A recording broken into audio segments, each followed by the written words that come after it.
Hello, guys. Anyone here yet? Oh, Tyson. Hi. Tyson was first. That's awesome. Our guest. Hi, everyone. Hey, guys. I'm going to bring Tyson Beckford, our special guest tonight. I'm going to bring him up. He, of course, is one of the most famous supermodels of all time. And by the way, this is the first time I can say Let's Go Live is an award-winning show. We won a Telly Award, prestigious industry award yesterday. So double awesome tonight. Award-winning show. And we've got Tyson Beckford. So let me see if I can find Tyson. Here he is. Let's bring him up. So excited to catch up with him and see what he's been up to. Here he is. Tyson, what's up? How are you? What's going on? I'm trying to see which one's better without these headphones or with. Oh, how's it sound? Yeah, okay, it sounds good. Sounds okay. So How are you? Very punctual, I have to say. Oh, I don't play. When it comes to being on time, I try to be on time for everything that I do. You know what I mean? It says a lot about who you are as a person. It does. I'm often a couple of minutes late, but good for you for being on time. I love that. And you're live from Miami right now. Yeah, I'm home in Miami. Just relaxing, chilling. It's today's a rest day. Normally I work out on days like this, but today no. Why? Well, I did my abs this morning, but that's something I do every day. So the abs you got to do every day. Yeah, I do. Why I was do today my your crunches. rest day? What's that? Was your rest day today? Because normally I go hard as far as like Monday, Tuesday, Thursday, Friday, and then sometimes Saturday as far as working out wise. Okay. Yeah. So today I do the minimal, which is just, abs, So I did 3.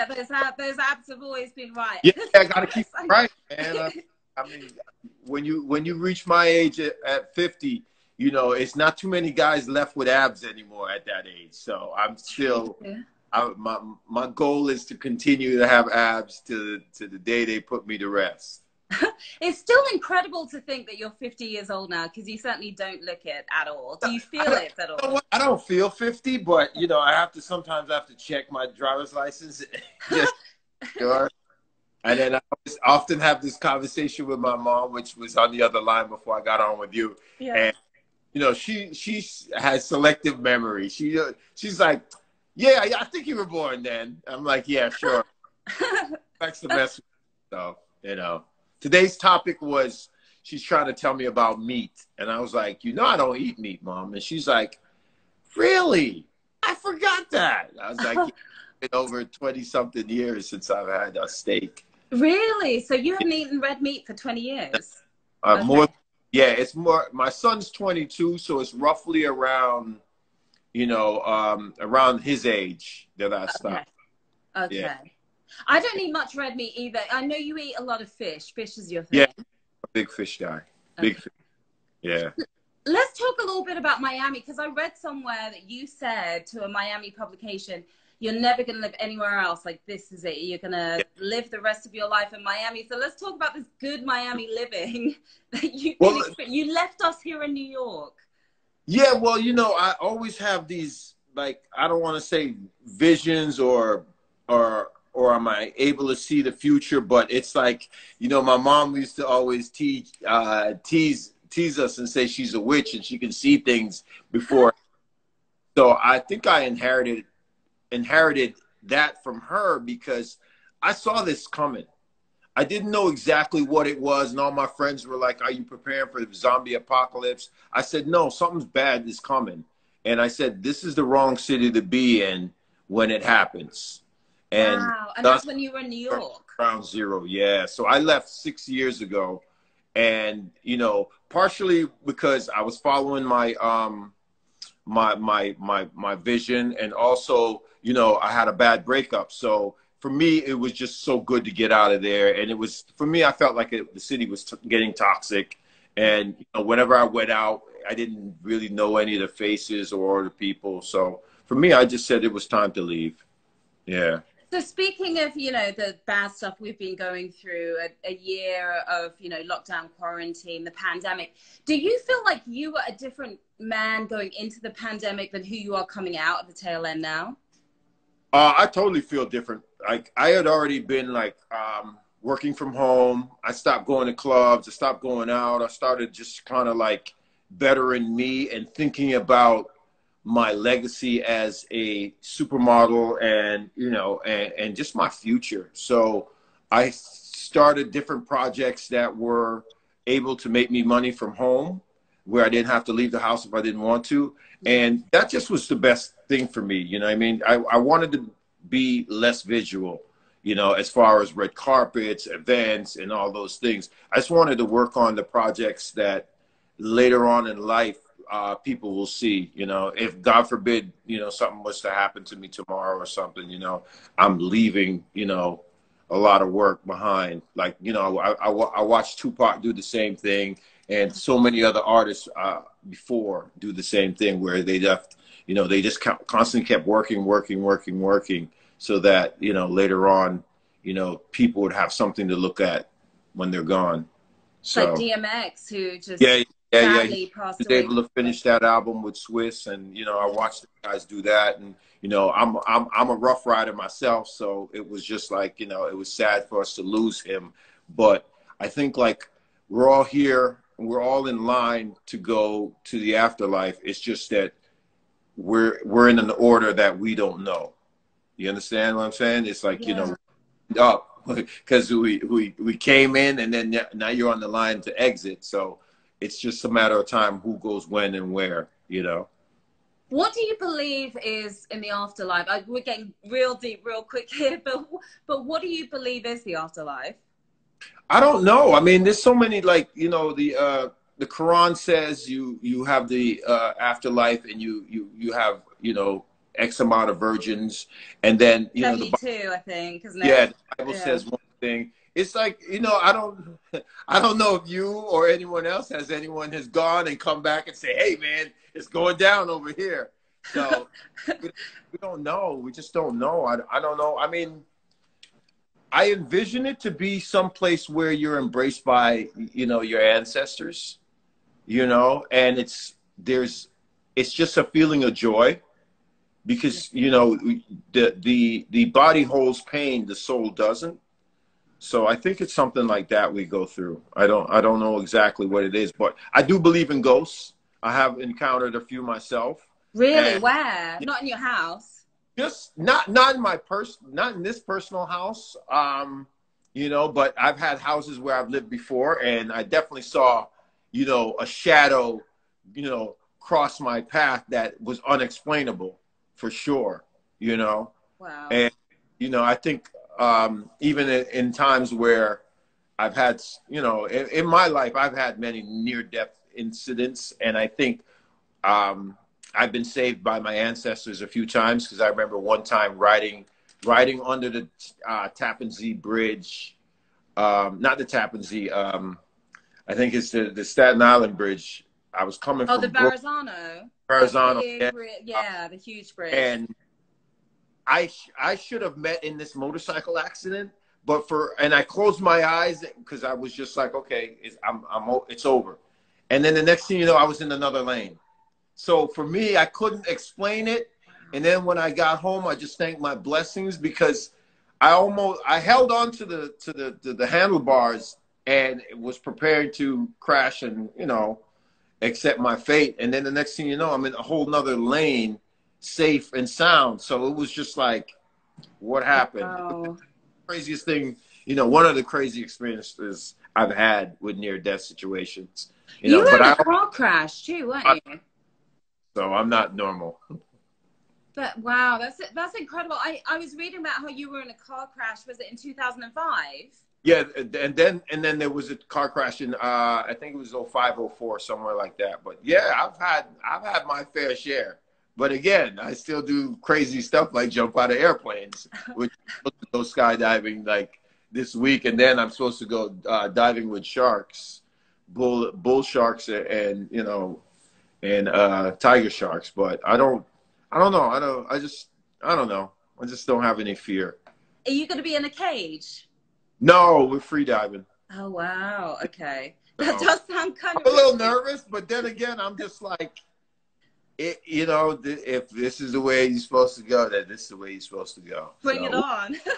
Yeah, well, we won't know, but I don't Yeah. plan to be anybody's dinner. You know, Wow. the only thing I'm diving with is a diver's knife, and that's it. So we'll see. So you must be a good swimmer. Yeah, I'm pretty good. Yeah, because I surf as well. So I'm pretty good swimmer, but I'm not one who runs out into a hurricane and be like, let me try this. No, you know.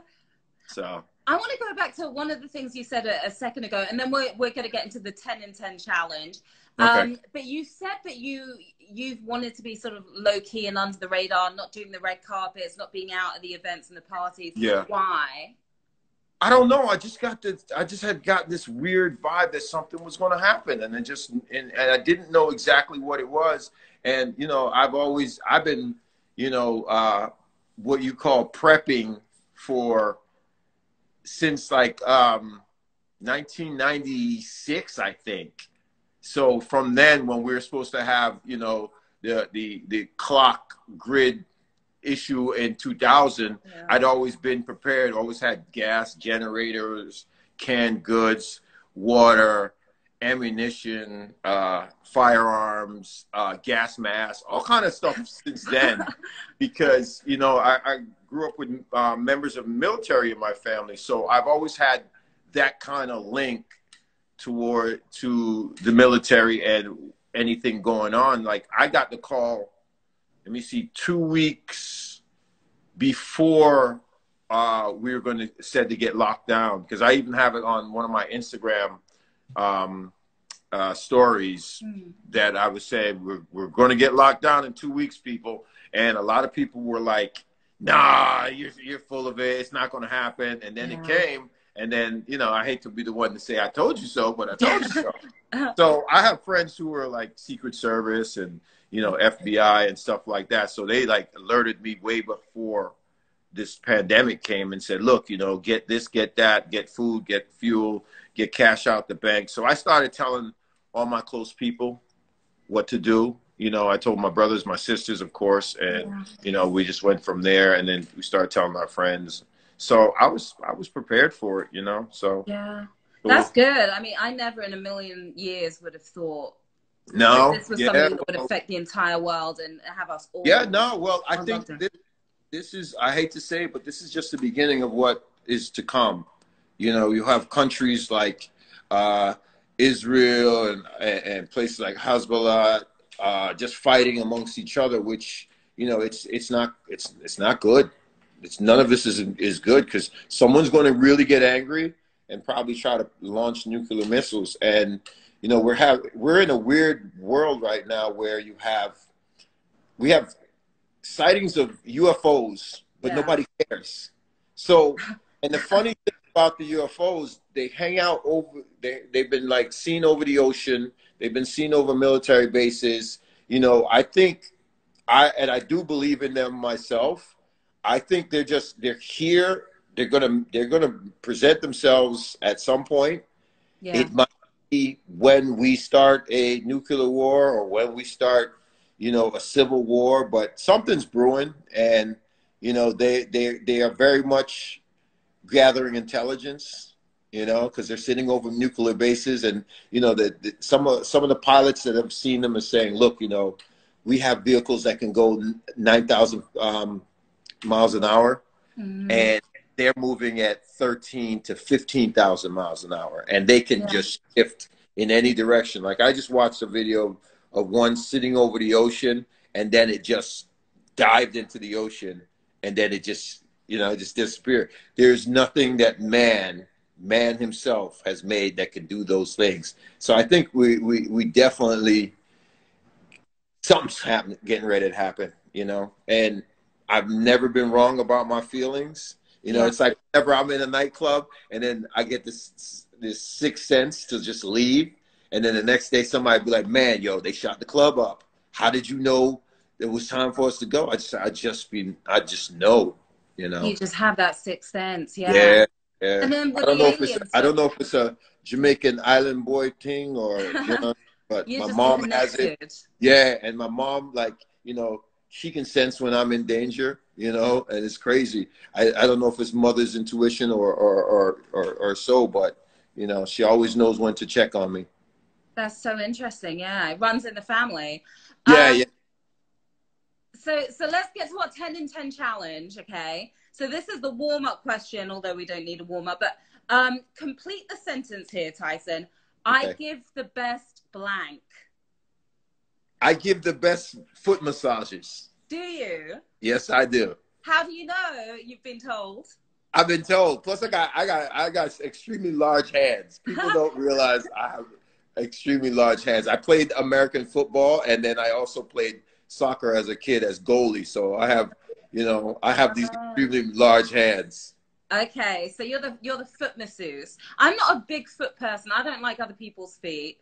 So good for you Yeah. for being able to. No, I don't like men's feet. No, Okay. no. Women's feet are, you got to look at it. They're so pretty, you know. Yeah. Women have the prettiest feet ever. Yeah, yeah. Us women do tend to take better care of our feet. Yes, and I try to keep up with you guys. I try to Yeah. keep up and get my manicures and my pedicures, because no woman likes a man with dirty nails or crusty feet. True. Do you have your mani done? I just have my mani done, like a gel. No, I haven't had one in a few weeks, but I do need one soon, because I've noticed my cuticles are getting extremely long, and I'm getting hangnails lately. So. Okay. A man who takes care of his cuticles. That's a man who takes care of himself. I think that comes from fashion, and Yeah. and having two sisters in the family. So. You're right, because if they get close-ups of your hands and then your hands are all raggedy, that's not going to Yeah, they do it for us at photo shoots. I remember many years of Ralph Lauren. They always made sure that our nails were clipped and we didn't look like we were digging in the dirt, because that has to be the worst thing when you drop an advertisement and then you realize you didn't take care of the model's fingers or feet. Your fingernails are filthy. Right. Yeah, that's airbrushing and retouching. You know. Yeah, that wouldn't be good. Okay, so question number 2, Tyson. So you've modeled and acted in a ton, like countless music videos. I didn't even realize you were in half of those music videos, like all the classics as well. Yeah. So I'm going to name a few music videos, right? And I'm going to ask you a question around the title. All right. So the first one is Unbreak My Heart, Tony Braxton, absolute classic. You had a big starring role in that video. But Yes. taking the title, when was the last time that you had your heart broken, and what did you learn from that experience? Had my heart broken in 2015, and what I learned from that is it's somebody's daughter. You know, always treat that person with the utmost respect, and just remember that person has feelings too. Yeah. So, you know, that was the problem I learned from that. And then never do it again. As far as, you know, break somebody else's heart. When was the last time you broke someone's heart? Probably like 30 seconds I don't ago. know. It's probably the same, you know, she broke mine, I broke hers, you know, and then we moved on, you know. So I think that's probably the last time I know of, you know? Yeah. Okay, thank you for sharing. Okay, next one, Horse and Carriage, Cameron, right? That's funny, because I was driving by literally in my Mercedes, and I saw Dipset and Cam and those guys, and we jumped out to say what's up, and the next thing you know, Cam was like, yo, jump in this video. And I was like, all right. And a lot of times that's how, you know, a lot of the videos, that's how it happened. Wu-Tang, Ice Cream, and, you know, and then Biggie was different because he had come out of his trailer, and I just so happened to be in, you know, parked behind the trailer, and he came out and he was like, yo, Tice, come on, jump in my video. And I had just come back from Howard Homecoming, and I was like, yo, Big, let me go home, shower, throw on something, you know, throw on something and come back. So that's how that happened. And wow. Heavy D, and, you know, so many of us were so tight in New York. It was like, you know, we didn't get paid. We didn't ask to be paid. We just did it because, you know, everybody was friends, you know. What's really interesting about you is you sort of transcend the boundaries of fashion, music, Hollywood, sort of sports, like the whole thing. Yeah. You fit into each of these worlds. Yeah, because I was friends with everybody. The way we grew up, we just, you know, we had friends that played ball. We had friends that were actors. We had friends that were rappers, musicians. I mean, I remember hanging out with, you know, going to Wu-Tang's album release party and just, you know, the very first time in New York and just being friends with all of them, you know. Yeah. You know, just running into like Ghostface Killer, Meth Man, and Old Dirty Bastard, and just constantly seeing them different parts of the city, because at that time the city was just so live in the 90s. Everybody was trying to do something positive. Everybody was through with being in the street, and was like, entertainment was taking off, whether it was music videos or, you know, sports, whatever it was. And, you know, and then we had a bunch of people, you know, a bunch of my friends doing the acting thing. And I remember always seeing Bokeem Woodbine and people like that just trying to excel, to get out of the neighborhood and do something positive with their lives. So it was back in the day when everything was positive, you know. We didn't have social media to find out what anyone else was doing. It was like either somebody texted you or called you and said, hey, we shooting a video, come through, you know. Real connections. Yeah, real connection. And for us, it was more of a party than a music video, you know. It looked it. The Biggie one especially, One More Chance. The best time and probably the safest times to be out and just interacting, and that's when we called it networking, when you really had to get out there and, you know, beat the street to get somewhere. That's the real, social networking, right? So with regards to Horse and Carriage, it sounds like a romantic title. Obviously not a romantic song, it's Carriage after all. But what is the most romantic gesture you have made to win over a woman? Oh man, there's so many to be. I remember once I bought I once bought a girlfriend a pool table. Yeah. It cost me at the time when I first started it was $18,500. By the time I was done paying for putting the table together, it was $22,500. So I was putting it together hoping that that one day that we would make love on this pool table. So, you know, it was a costly on my part. Well, hopefully you reached your goal at some point. No, I never got to see the pool table.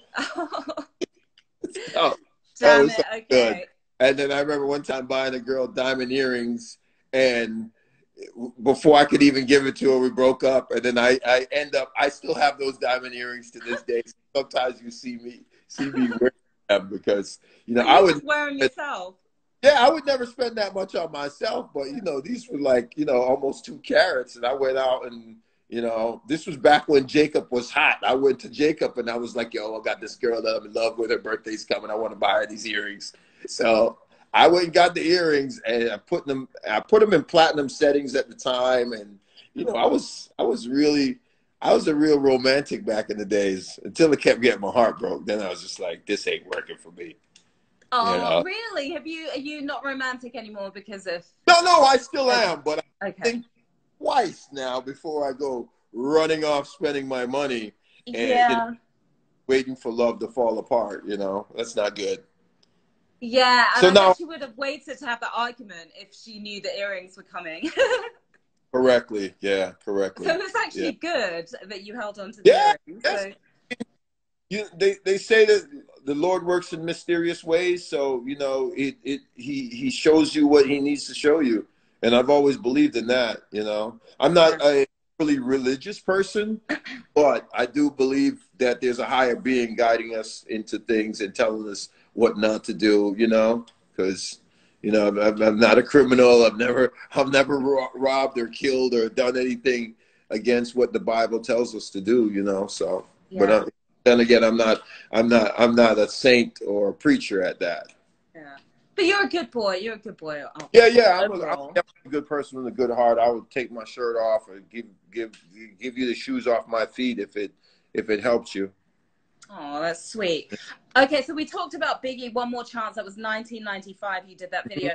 Do you believe in one more chance? Do you believe in second chances? Or is it if someone crosses you? Totally. I do believe in second chances. And I think some take more time than others to really realize what they had, what they didn't have, and what they deserve.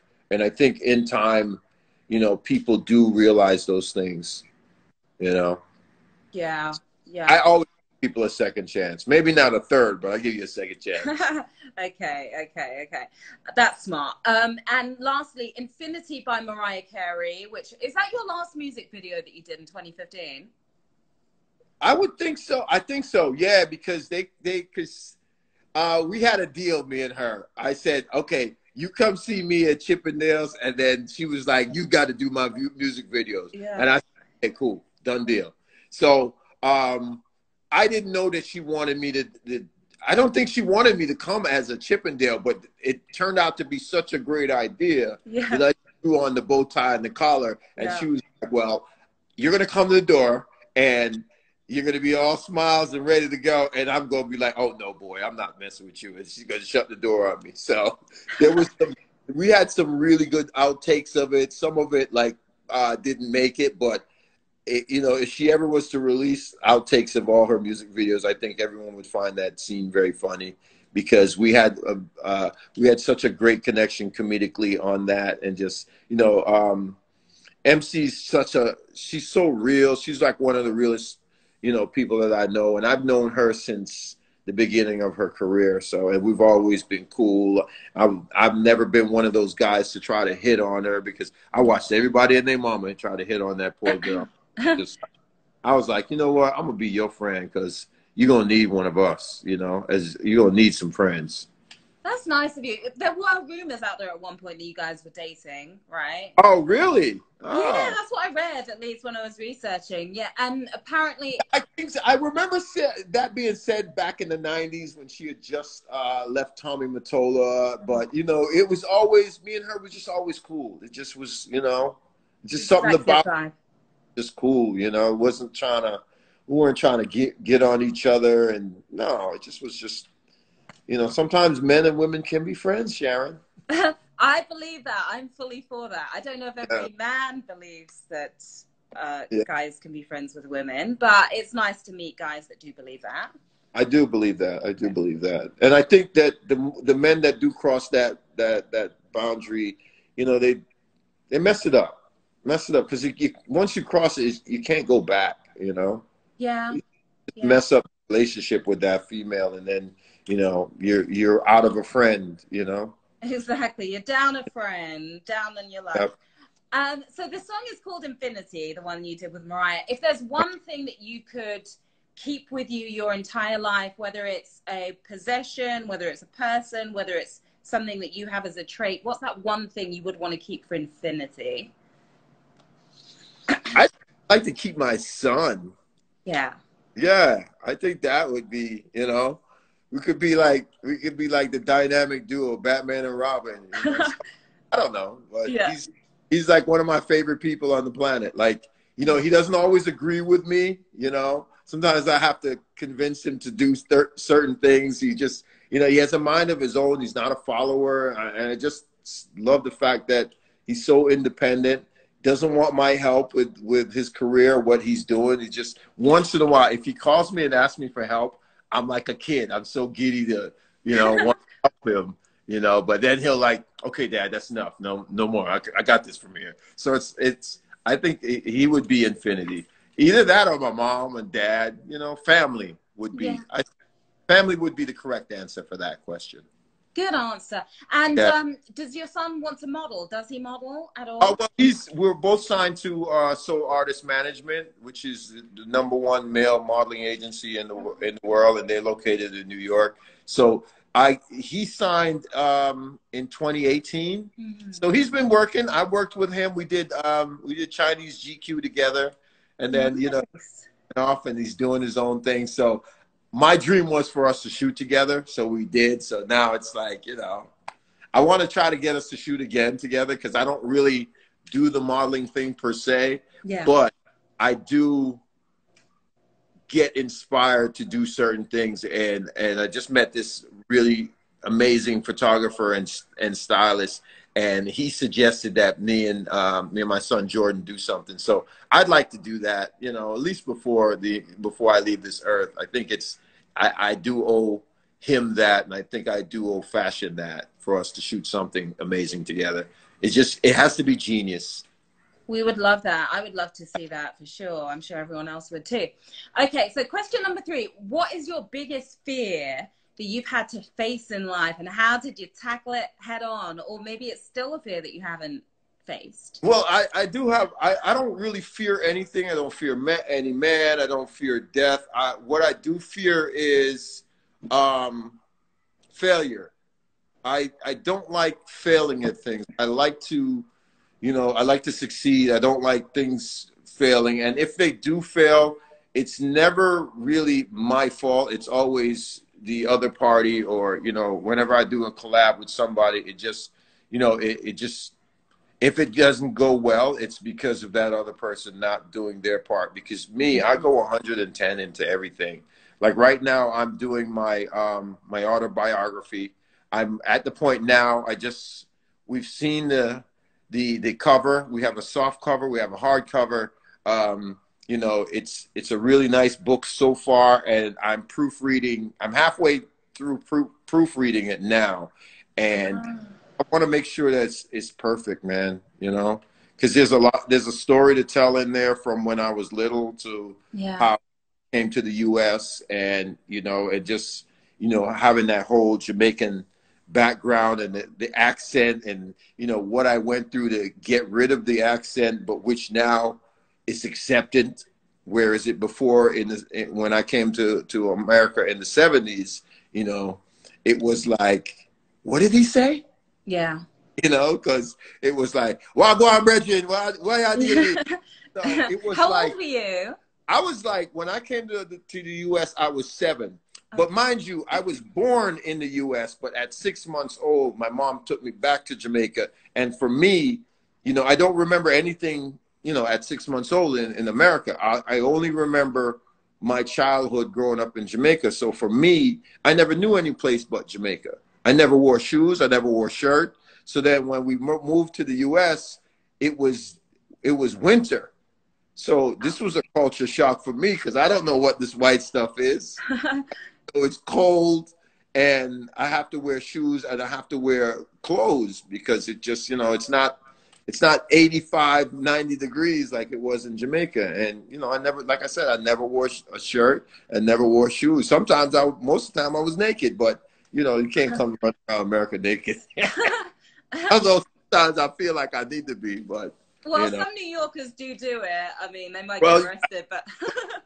They can stay warm doing it, but yeah, I'm a yard man, you know. Just everything about me is just an island boy, you know. So that was another reason to move to Miami, because I couldn't stand the weathers, you know, in New York. The cold was not good for me. Yeah. You know. It gets also like depressing as well. Yeah. You know. Those months of February and January, they can get very worst. You know? After the holiday season. Wear my flip-flops, no socks, and, you know, still got that island boy. I'm never going to get rid of that. A true island boy. What's the name of the book?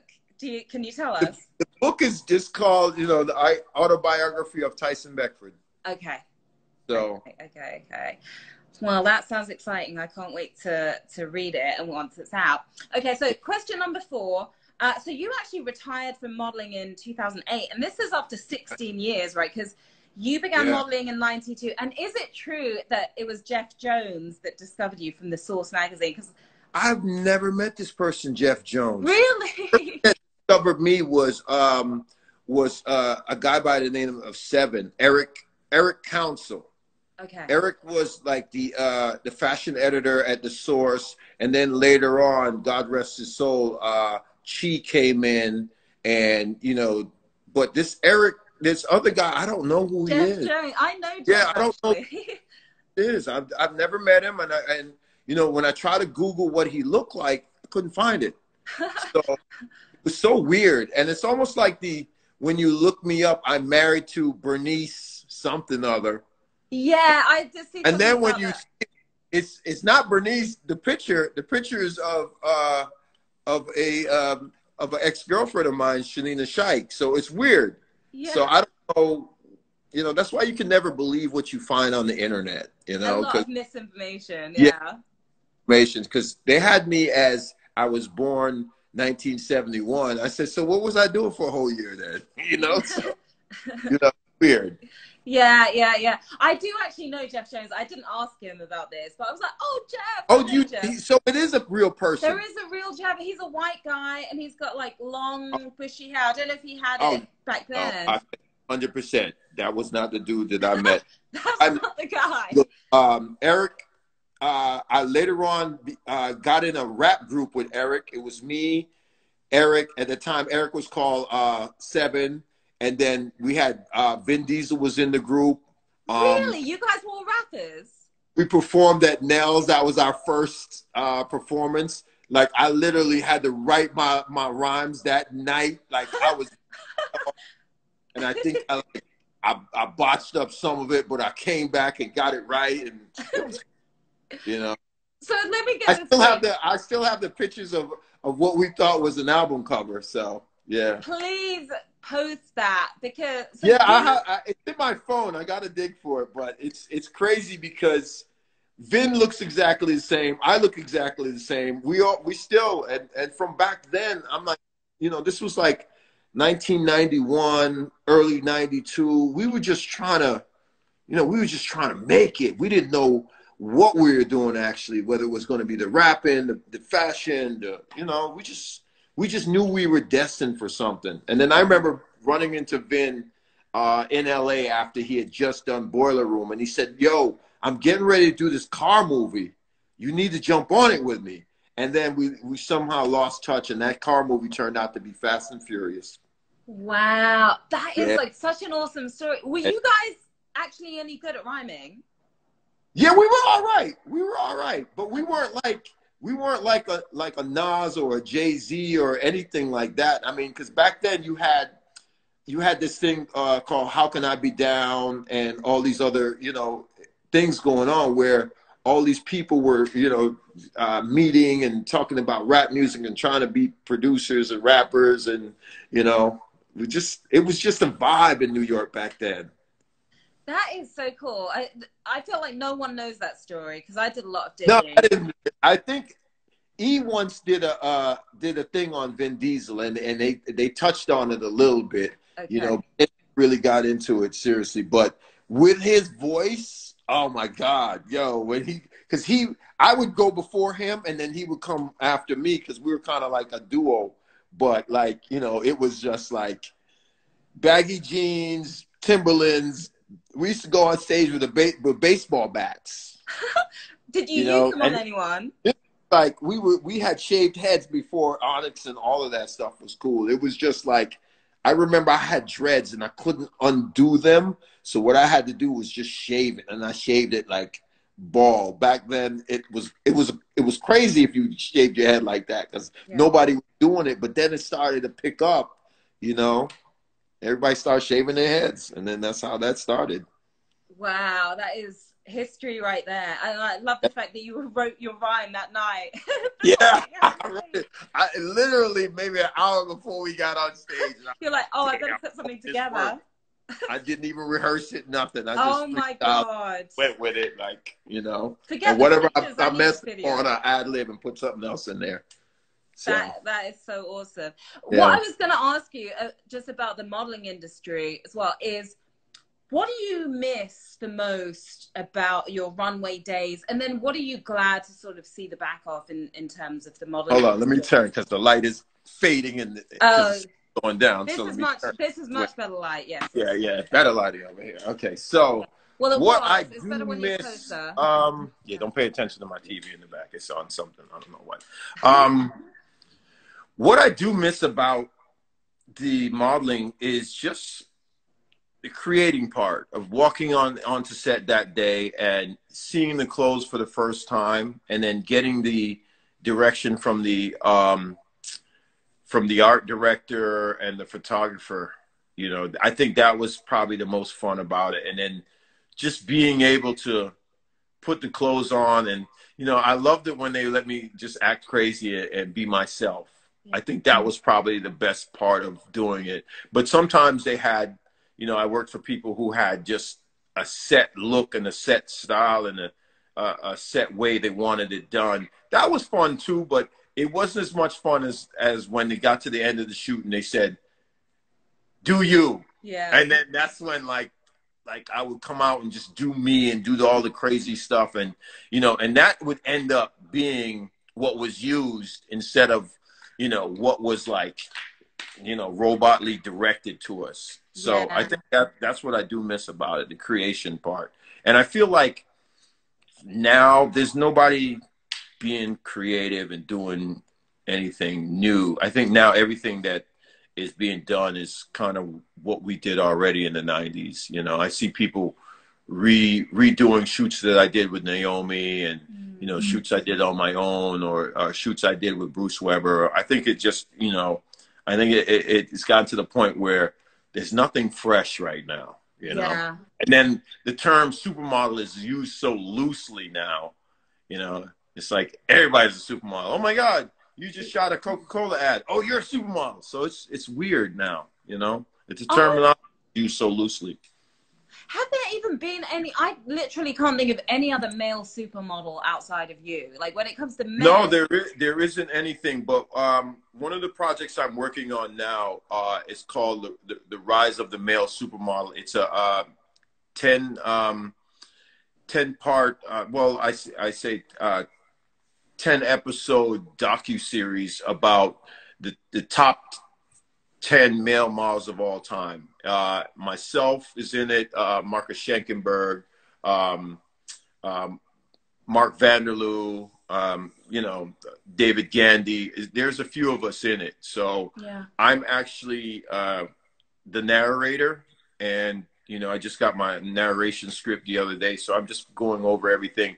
We've been working on this project almost since last December, so we're slated to finish in December. So it's a year-long process, but it's so amazing to go back and look at some of the stuff that I did. Like, I don't even remember some of them, you know, like, it's just crazy to find some old pictures again and put them out. And, you know, I think so many people will be, you know, intrigued by this because, you know, we also played a part next to the women. You know, we were, and I would say this all the time, but somebody corrected me. We were like an accessory to the women as far as that industry. But yeah. Now when I look back at it, we were more than just an accessory because, you know, we sold and moved merchandise almost as much as they did at that time. So now you see, when you check with some of these Confederated stores and some of these stores now, men are spending more money on accessorizing themselves as far as suits, cufflinks, tie pins. You know, we are buying jewelry, earrings, loafers. You know, we're almost we're buying more than the women are. You know, and we have more skincare stuff for men now than we ever had before. You know, so great market now. You know, and I'm pushing into that market with, you know, with the men's fragrance, and then also have the men's skincare coming, because people always say, yo, what do you put on your skin? And a lot of times it's not really some regime that I do. I just make sure I eat organic. I drink a lot of water, and you know, you should see how many water bottles I have in my house. I'm like, you know, again, I'm a prepper, so I have. I've got this here. How many of these would you drink? See, I stopped doing those. What I do now, I do the big 5-gallon bottles. A day? So, yeah. Well, I don't drink a whole 5 gallons by myself, but I can drink a whole gallon by myself, though. Yeah, in a day. Especially the hot weather here in Miami. We haven't even gotten the full swing yet. But, yeah, I have probably about 15 to 20 bottles alone lined up in my garage that, you know, I put them in the machine, start it, because it can make hot water, it can make cold water, it can make lukewarm water. It just, you know. So I tell people all the time, water is the best thing for your skin. Water, sleep, and eating right. Lots of fruits, lots of vegetables. I eat salad at any hour. I'll eat salad at 3 a.m. I don't care, you know. Whereas if most people go and eat snacks, I'll eat salads and snack on berries and, you know, pineapples, whatever. It's the island boy in me. Yeah, that's why you've got that glow going on. Yeah. And I take good care of it. You know, I try to, you know, when I go outside, I wear sunblock. I ain't scared. You know, sometimes I wear anywhere from 4, 8, 30, 50, even 100, you know, at times, depending on how long I know I'm going to be outside. Because remember, we can't go get another skin. Yeah. You know, you're able to get a heart transplant, lung transplant, kidney, and all those other things, but no one's ever gotten a skin transplant. You know, you can skin graft, but you know, it's not the same. Yeah. So you got to protect the skin you're in. Once you start getting those wrinkles from the sun and the sunspots and all of that kind of stuff. Yeah. And, you know, places like Los Angeles, Arizona, you know, I have friends who live out there and they're younger than me. And when I go see them and I hadn't seen them in like a year or 2 years, I'm like, damn, you aged. And then I just want to I want to go in my bag and get my, you know, my moisturizer and put it all over them. Like, yo, you haven't been moisturizing, you know? I love it. But some places have hard water. Yeah. Which is, if you live in a place that has hard water, you need to get a water softener, which is some things that a lot of people don't understand, you know? You got to do those things because what it's doing is drying out your skin and speeding up the aging process. It's just crazy when I see guys washing their face with hand soap. That's like the worst thing you can do. And then no moisturizer on top of it. It's like, no. No, baby, if you ever date a man that does that, girl, get your stuff and leave. See, I have dated men who've done that. Oh, my God, no. And I did get my stuff and I was out. Yeah, no, see, we'd have to share because I'd be like, girl, did you try this? Ooh, you got to try this vitamin E face peel I got here. You're like, okay.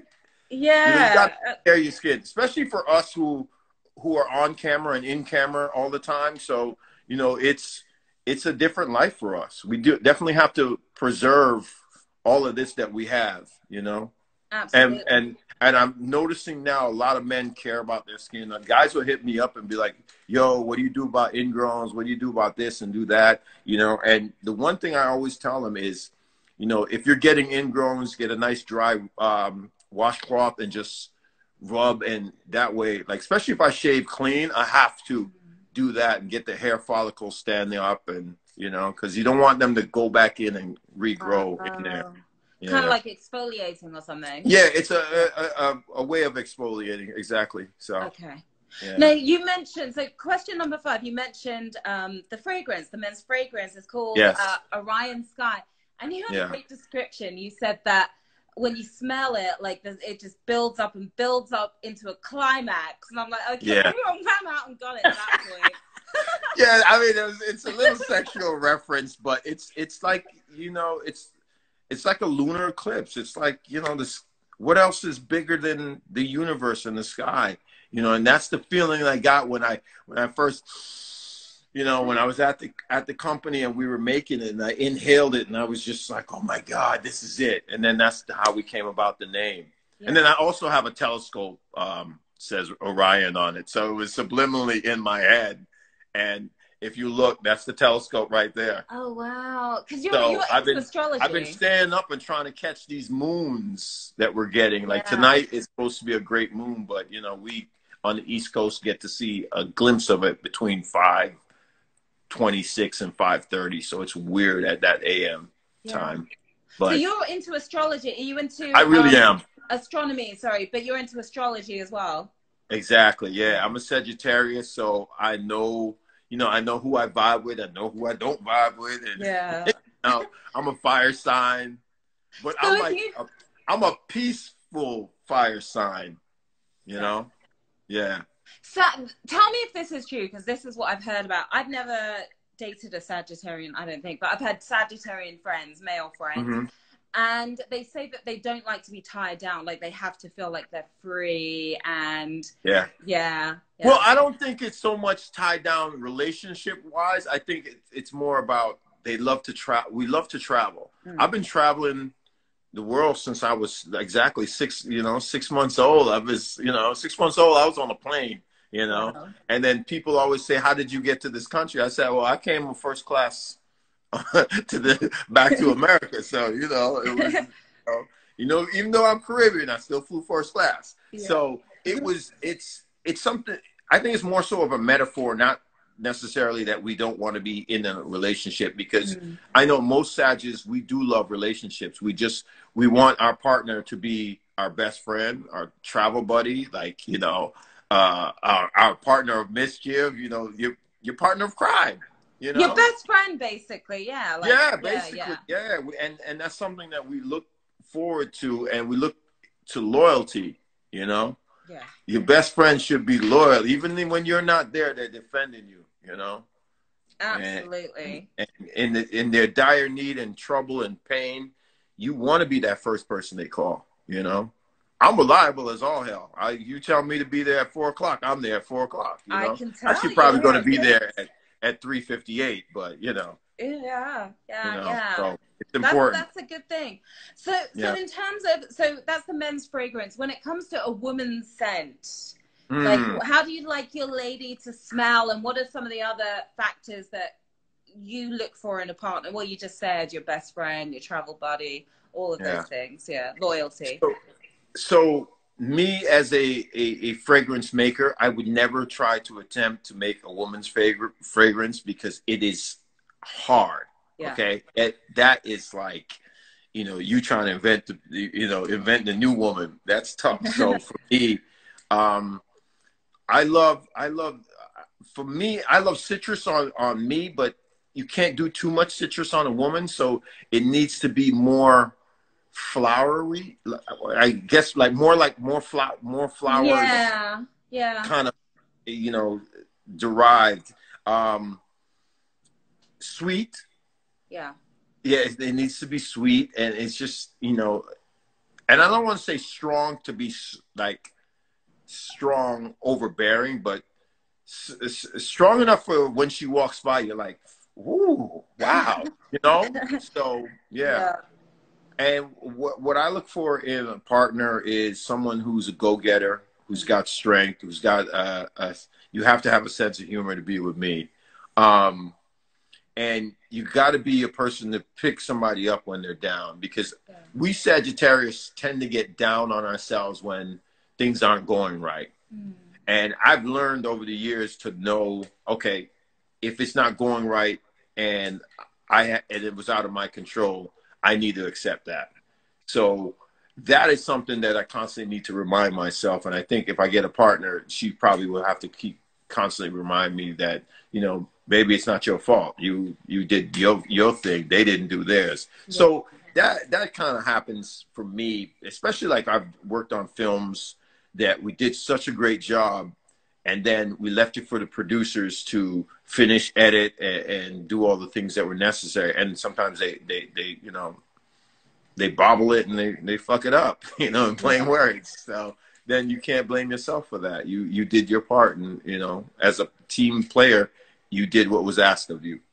So it can be tough, when you have to rely on others. Yeah, that's the kind of woman you want. I don't necessarily want to have to rely on her, but I want her to be able to rely on me. I guess it's kind of the same reliance. You know, you want that person to be there for you. Like, you know, if I say, you know, let's go do this, and, you know, let me support you on this, that's what I want to do. I want to support you on your dreams. You want somebody to support you on yours as well. So absolutely. You know. Yeah. You said in a recent interview that during quarantine you've been super single. Are you still super single right now? Are you ready to mingle? I mean, I've gone out. I've been hanging out at my friend's Afrobeat spot here in Miami, because it's open air, and it's, you know, he makes everybody wear a mask. And, you know, I kind of been hanging out there. I met some really nice Sudanese models. You know, I'm hanging out with the Sudanese girls a lot lately, I noticed. Nice. So they're always gorgeous as well. Yeah, they're gorgeous, and they're tall like giraffes, and it's just, so and the funny thing is, we talk about fashion, and then I try to help them as much as I can, as far as they, you know, they come here and they're like, you know, what should I do, and this and that. And I always say, we got to find you a great agent. We got to do this. We got to do that for you. You know what I mean? So it's fun to see them come alive and see them get it, you know? So it's a great thing, because now the fashion world is embracing the dark skin, which is, for me, I think is a beautiful thing, because it shows how diverse fashion is, and we're getting out of that, you know, how fashion used to be racist. I mean, it's still a little bit, but not as much as it's, you know, since myself and Naomi have come on the scene. You know, I think it's so many more doors are open now than ever before, and I think it's a beautiful thing, you know. And despite what people say, they always say, "Oh, you only like white girls." Not true. Not true. I've had several girlfriends that have been darker than me. I just don't post my business out there, and you shouldn't. Your business is your business, you know. Yeah.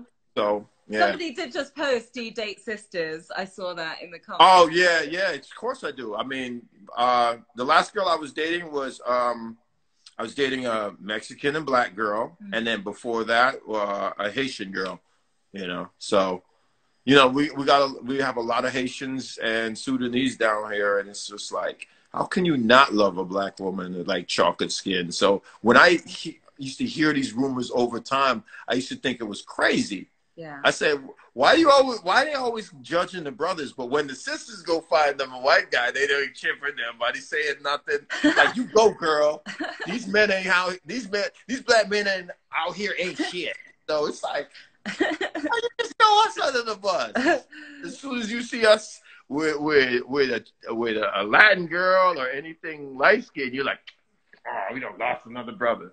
But so I've been hanging out with the dark Sudanese girls, and hey, I love it. You know, yeah, nice. I mean, I've been doing it for my whole modeling career. We just don't always post who we date. That's not your business. Yeah. True. So, you don't go public with everybody. No, it's not good to do that, because if it doesn't work out, then you know the public's quick to say something like, "Yeah, look at him. He couldn't keep the sister." You know, something just goofy. You just have to say like, "Yo, y'all stupid. Get out of here." True. Yeah. People love to judge, and incorrectly half the time. So question number 6. So you are an entrepreneur. Obviously, you've got your fragrance. You've got your clothing line, Beckford. Yeah, Beckford Garage. Garage. Yeah, so the thing, I love when you Brits say garage. Yeah. So Beckford Garage is just something that, you know, I'm always wearing t-shirt and jeans when I'm in like my garage working on whether it's a new Ducati or, you know, a new car or new machine or something. It's just, I'm constantly wanting to do different things. So I was like, yo, I wanted to make some like vintage kind of worn out t-shirts, and that's where that idea came from. So a friend of mine, Brent Davis, was like, look, man, I got the Instagram, you know, just drop the designs. So I dropped the designs and just kept sending them different things, and he was just like, look, you're into gas, guns, bikes, all of that stuff. Dude, why don't you create a line for those kind of guys? So what I did, so now I'm starting to see I have more women who are into it than I expected. So now I'm trying to make like stuff for the women too, like baby tees and side boob tank tops and things like that. Because we also want it to be sexy. Yeah, that distressed look we like as well. Like the distressed look is coming in. So what I did was I tried to find the softest cottons that I could find, and that the more you wash them, the softer they get. Because that was one thing I learned from Ralph Lauren, was he designed clothes that were timeless, and they get better over time as much as you dry clean them and wash them. So I wanted something soft and cool like that. So that's why we came up with Beckford Garage, you know. Nice. And then the sunglasses was just an idea that I love sunglasses, so I just always want to wear a different one when I was out. So I said I need to create my own line. So that's how the sunglasses came up as well. So it's just, you know, stuff that I was sitting around thinking about, and then just, you know, I had a friend who knew somebody who did this and that, and they just put me in touch, and, you know, we brokered a deal, and it just works, you know. Nice. So what would you say, what are your 3 top business tips, your 3 top entrepreneurial tips that we can all learn from that you've learned on your journey? Okay, the three best I would say. One is have a good lawyer because you want to copyright, you want to trademark all your stuff. Secondly, research what you're getting ready to get into. Find out who your demographics of your customer is, whether it's male, whether it's female, what age they are, what they're into, because you want to give them what they want. And then the third is just work hard, you know, just really work hard at it. And if it's going to pop, it's going to pop because of your hard work and you're just in a mode of not wanting to quit. So I think that's very important when you're doing a business. You have to be driven and you have to do something every day to get you closer to your dream and what you want to do. Really, really priceless advice. Really great advice. Yeah, thank you for that. Okay, so question number 7. Your Instagram is really interesting, right? Because you've got no DMs. Yeah, I say no DMs because I get these weird DMs from people. Like, you know, I don't understand what it is they send me. Like, I'll get DMs from people in Sri Lanka, and it'll be like just some guy doing something stupid, and I was like, why do I get these weird DMs? Or we're looking for women to be the brand ambassador of this line, and then you're like, women? Like, what do you think? I run a pimp agency or something? Like, I'm clearly a man. You're on a man's Instagram, you know, so I don't understand it. And then I don't choose to post a lot of pictures. So you have 9 pictures, Tyson. Yeah, but there was a time when I had almost 2,000 pictures. I don't feel people go back and look at those. I mean, they're great memories that you lived and went through, but people don't look at them the same. So I go with my few. I try to stay under 10 pictures. You know, and then I only post things that mean the dearest world to me. Like, you know, if you look at it now, there's, you know, DMX is there. And that's because, you know, that was my brother from another, you know, his birthday was the 18th of December. I'm the 19th of December. Oh, wow. So we're one day behind. And, you know, I understand the dark man. He was complex, but I got him, you know what I mean? I understood him, and he was a great person, you know? So, you know, I'm not a political person, but when I see wrong, I'll step up and I'll say something, you know? Do you have a good DMX story that you can share with us? I got a few, but it's going to take too long, you know? It's just, the guy was just an incredible guy. Anytime you saw him, you know, he just had a heart like nobody else, you know. That's what Swiss said as well. Like, he always cared about everyone else that didn't take care of himself. Yes, and then we'd often have to tell him, you know, chill, you know, don't do too much, relax, you know, and you know, you try to get him everything that he needed, you know, but it was like, you know, I don't know if he knew it that he wasn't going to be here long, but he knew exactly what he wanted in life and knew what he wanted to do. And I think that's a Sagittarius thing. You know, we're constantly wanting to know what we're going to do and what we need to do. By the way, can you hear that rain? It's like pouring with rain. I don't know if you can hear it. Oh, is it? It's pouring with rain in New York. Like, it was 18 degrees and sunny, and now like there's a storm or something happening. Well, you know, May showers, was it May showers, June flowers, something like that? April showers, but now it's changed because it's not so much April. We got, you know, global warming and the change now. Because normally here in Miami, we get a lot of rain, like heavy rain like you get. Yeah. And then we get like a sticky, hot, humid summer. So far, we've not gotten a lot of rain like we normally do in May. So it's not the same. It's weird. Okay, you know? Okay. Yeah, there's been weird weather. Mother Earth is really in pain. I know. We need to do something about it.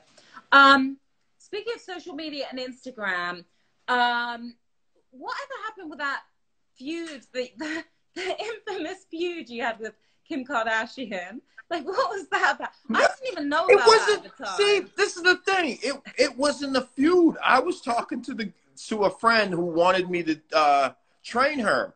Yeah. And and she used a picture of her as a body reference. And I was like, no, we're not going that route. We're going to go the natural. And you know what I mean? Yeah. So I noticed when I was having the conversation, everyone kept tagging like Shade Room and her. And I was like, I see where this is going. Oh, so I you really just see had where it. this is going. But she forgot that we had hung out a few times, you know, and we do know each other via Paris Hilton. Okay. And also my boy Scott Scorch, Yeah. when he was dating Paris, and we met in Miami years ago when she was having her little issue with one of the boys. So I don't know what's going on. My Instagram's doing something. So yeah, it was weird. It didn't need to go that far, but you know, she took it there. Yeah. But before I could even say anything, the gay community stepped up and was like, "Oh no, girlfriend, you're not gonna mess with one of our ambassadors who looks out for us and you know, always a guardian for us, you know." And then it was so weird that she called me gay because I was like, sweetheart, you must have forgot. And, you know, it ain't that way. I ain't that way, honey. I know you want to call me sis and drop the terms, all of that. Yes, because she said something like, sis, this not for you. Yeah. And I was like, my sister in the room? Yeah. I was like, honey, I ain't gay. You know, Yeah. I'm pretty, but I'm not gay. Yeah. But I do have such utmost respect for the gay community, and I've always been ambassador for them as far as standing up for them. And I used to stand up for them when it wasn't cool. Yeah. Like, you know, I didn't understand it because I had a cousin who was gay, but why are you picking on him and trying to deem him as not human, which I thought was crazy because we're all human. If I shoot you, you're going to die. You're going to bleed. So, you know, that's what I always used to tell some of the dudes that used to try to threaten, you know, him. I said, look, if I shoot you, you're going to bleed.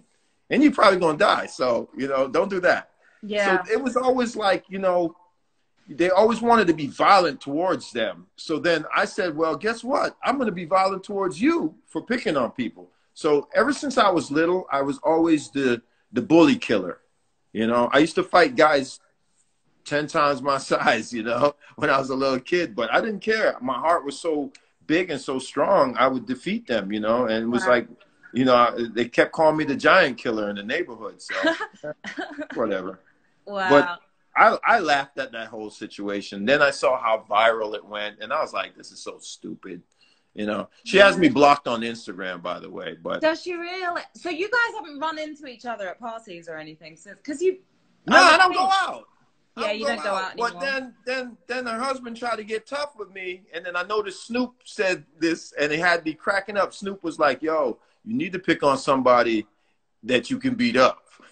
He said that to Kanye. Snoop knows me for a long time because my son played on his football team. But you know, I used to train boxing for Golden Gloves. I've trained in many different martial arts. I'm trained tactically, so I've never been scared of anybody. You know, if that's the kind of beef that you have or the anger that you have towards me, please meet me somewhere.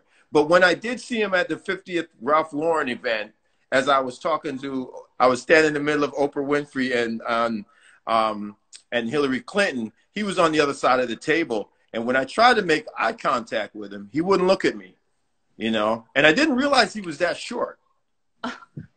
Yeah, because I'm 6'2", so, you know, I didn't realize he was that small. Because I hadn't seen him in person in probably about 10 years, you know? And the last time I did see him, he came and shook my hand. I didn't even know where he came from. He just came out of nowhere, and I see him, and I didn't recognize who he was. And then my son was like, yo, that's Kanye West. And I was like, oh, okay, cool. But he was giving me props for being the Ralph Lauren model.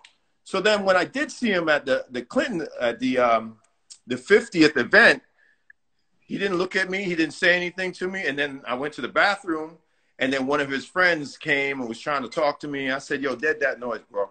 Dead that noise, okay? And I suggest you get out of this bathroom before I wipe you all over the wall. So then homeboy left. And then 2 weeks later, he came with that whole video about, you know, walking under the L train in Chicago wanting smoke. And I'm like, you did not want no smoke. I had on my tuxedo. I would have undone my tie and got into it if you wanted to, but you didn't. You know, I think you didn't realize how big I was, you know, because at the time at that event, I was almost 220. So now I'm roughly 200, almost fighting weight. I'm 195, 198 is my fighting weight when I used to fight. So I'm just like, one look, dude, you was like, changed my mind. Yeah, I don't want that. I don't want no problems with nobody. But hey, I'm Jamaican. Nobody afraid of you. You hear me, brethren? Nobody afraid of you. You hear me? Me did run with gunman before me come America. You hear me? So I'm not afraid of you. So I always tell people, and people who know me say, yo, don't mess with Becky. Becky's a good guy. You don't want no problem with nobody. But then again, I never back down from nobody. You know, I had some drama one time with the Hells Angels, and it got sorted out. Okay, so I think I'm worried about rappers. No. Yeah. You know. Yeah. I come from a world where I had criminals as friends. You know. Yeah. So I've been nearly indicted almost 2 times, and we won't go into that. But maybe later on in my second book, I'll talk about that life. But I'm just trying to avoid RICO, if you know what I mean. So there's things that I can't talk about because, you know, I don't want the RICO charges to come back on me. So, as my lawyer tells me. Yeah. There was one thing you said, and I, you know, just as a journalist, I have to ask you what you meant by that. You said when it came to Kim, you're like, oh, don't you remember, or you must have forgot. Like, did you guys ever go out with you? Like, were you guys ever romantic? Yeah, I think we dated for a weekend. Oh, actually, you know, it was for a weekend, and you know, her mom even invited me over to the house because I once did a show called I'm a Celebrity, Get Me Out of There. Yeah. And it was when Bruce was the Bruce. Yeah. And even back then I had said, you know, this ain't no normal guy, you know. And, you know, as my witness, Chris Judd was on there too, and he was like, yo, you really think so? And, you know, we had a conversation back then. I said, you know, maybe maybe my experiences, you know, around gay and trans, and, you know, because in the fashion industry, you work with those kind of people. So you get to know people. You get to know how they move and how they, you know, how they are.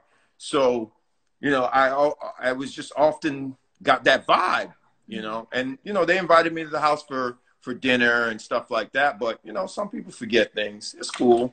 We in the end of all of this, Sharon, I got no beef with him. I got no beef with her. Yeah. Okay. I wish those two people well. You know, they're going through some hard times right now. So, you know, my whole energy is positive. You know, super positive energy. Yeah, super positive. I just try to stay in my world and be me. You know. Yeah. All right. No, we love your positive energy. Okay, so question number 8. We're almost there. So the modeling industry, and we talked a bit about this, how it's become so much more diverse, right? And we've seen the rise. I've heard you talk a little bit about this, but we've seen the rise of the Instagram model and all of that kind of stuff. Sometimes I have to wonder what some people are modeling out there because it's not clothes. But what is? I agree with you because sometimes I'm on there just looking. You know, I don't know if I'm a true voyeur, but I want to see what, because you know, I'm like the old man that's at the screen door, like, well, you look at here, look at this. Somebody come over here and see what look what they doing over here. So that's kind of me now. I'm like that old man that's like, what are they doing? Oh no. You know? So. Yeah. What do you make of the Instagram model phenomenon, and is it having an impact on fashion? Like, are the two worlds even really connecting? I don't think the two worlds really connect as far as when you think of high fashion, but you know, if it's giving them something to do every day and it makes them happy, who am I to say, yo, don't do it? Do your thing if it works for you. You know what I mean? But we high fashion people kind of know the difference, you know, and I'm sure everyone that works with us does as well. So therefore, you know, some have crossed over, a few have crossed over and are getting in there per se. If you look at somebody like a Golden Barbie, she was a Instagram phenomenon. Like when I first met her, she had 650,000 followers, and we all thought that was crazy. We're like, wow, who's this girl? You know, this is when Instagram first started. Yeah. And now you look at her, she's doing, you know, she's doing Sports Illustrated, and she's doing all these other things, which, you know, we praise her for that. And I think it's great to when you see someone come from one side to the other, because if you remember, a girl like Candace from VS, she was a fit model, and look where she's at now. You know what I mean? So really? Yeah, it can happen. Yeah. It can happen, you know? It can happen. And then, you know, Kate Moss is not the tallest person, but yet still she was able to make it in there. So there is exceptions. And, you know, praises to those who can make it in, you know? Yeah. I was in, did my thing, and left because I got bored and I wanted to do something different. So now, you know, I went into the acting, producing thing, and, you know, it's working out for me. Yeah. But there's still things in fashion that I want to go back and address that I think need addressing, you know, like as far as like the whole Me Too movement. I was going to ask you about that. Like, because people got to realize it's not, Me Too is not just Hollywood. It's fashion. It's everyday life. It's, you know, it could be you working at Burger King. If somebody has approached you inappropriately or touched you inappropriately, you know, I kind of want to be, again, you know, I'm the giant killer, the bully killer. I want to find out why, and I want to talk to you about it. I want to counsel you about it. So I'm working on producing a TV show now where I want those who went through that to come forward and have a word with me. I'm like the male version of Oprah. I want to sit you down. I want to hit you with a calm voice, and I want to tell me about it. What happened? You know, I want to know, you know, I want to know. And if it's somebody that needs to be, you know, exposed and, you know, shown to the world, let's do it, you know, because I've worked with a lot of those photographers on that list. And for me, because I was the bad boy of fashion, they used to call me model. My manager, Beth Ann Hardison, at the time used to call me model gangster, you know. But for me, I still was going to castings and photo shoots with a 45 caliber in my bag. Wow. You know, I grew up and a person like Damon John from FUBU could tell me back in the neighborhood, they used to call me two guns because I always kept two on me, one in the front, one in the back, because it just, the way I grew up was just, I seen the craziest stuff. I seen dudes just, you know, walk up on somebody's Range Rover and just light it up. So for me, I always had that, you know, that fear of going out like that. You know what I mean? It's like watching guys like Tupac and, you know, Nipsey Hussle just lose their life to, you know, an instant of somebody just walking up on them and doing things like that. So I always had that fear from when I was young of, you know, that ever happening to me, you know, and having to, my siblings, my mom, having to deal with that, because that happened to my older brother. My older brother was shot like I think 5 times, you know. I'm so sorry. And it just was like, I remember walking up on that scene and seeing where he had got hit, and then he had grabbed where he had got shot first, and then as he dropped to the side of the car, his hand just smeared blood on the side of the car. And to this day, I can never forget that vision, you know. And I always said, I ain't going out like that. I'm going out shooting back at you, you know what I mean? And for those who are watching, I am a registered gun owner. I have a carrier's permit for 5 different states, and I do fly everywhere with my firearms. But when I come to New York, I have to go through New Jersey, you know, and then the firearm has to stay in New Jersey, you know. So I definitely am one who supports 2A, the Second Amendment. But I do realize that, you know, some people are not in a good mental state to own a firearm or to be near them. So I do respect a lot of those things, but for me, if it makes me sleep better at night, I'm going to do it. You know what I mean? And, you know, a lot of times I've had firearms on me and people don't even know, you know, and it's just, it's not for them. It's for me, you know, because if you've seen as much violence as I have in my life, you know, you just want to walk and be safe in a positive way.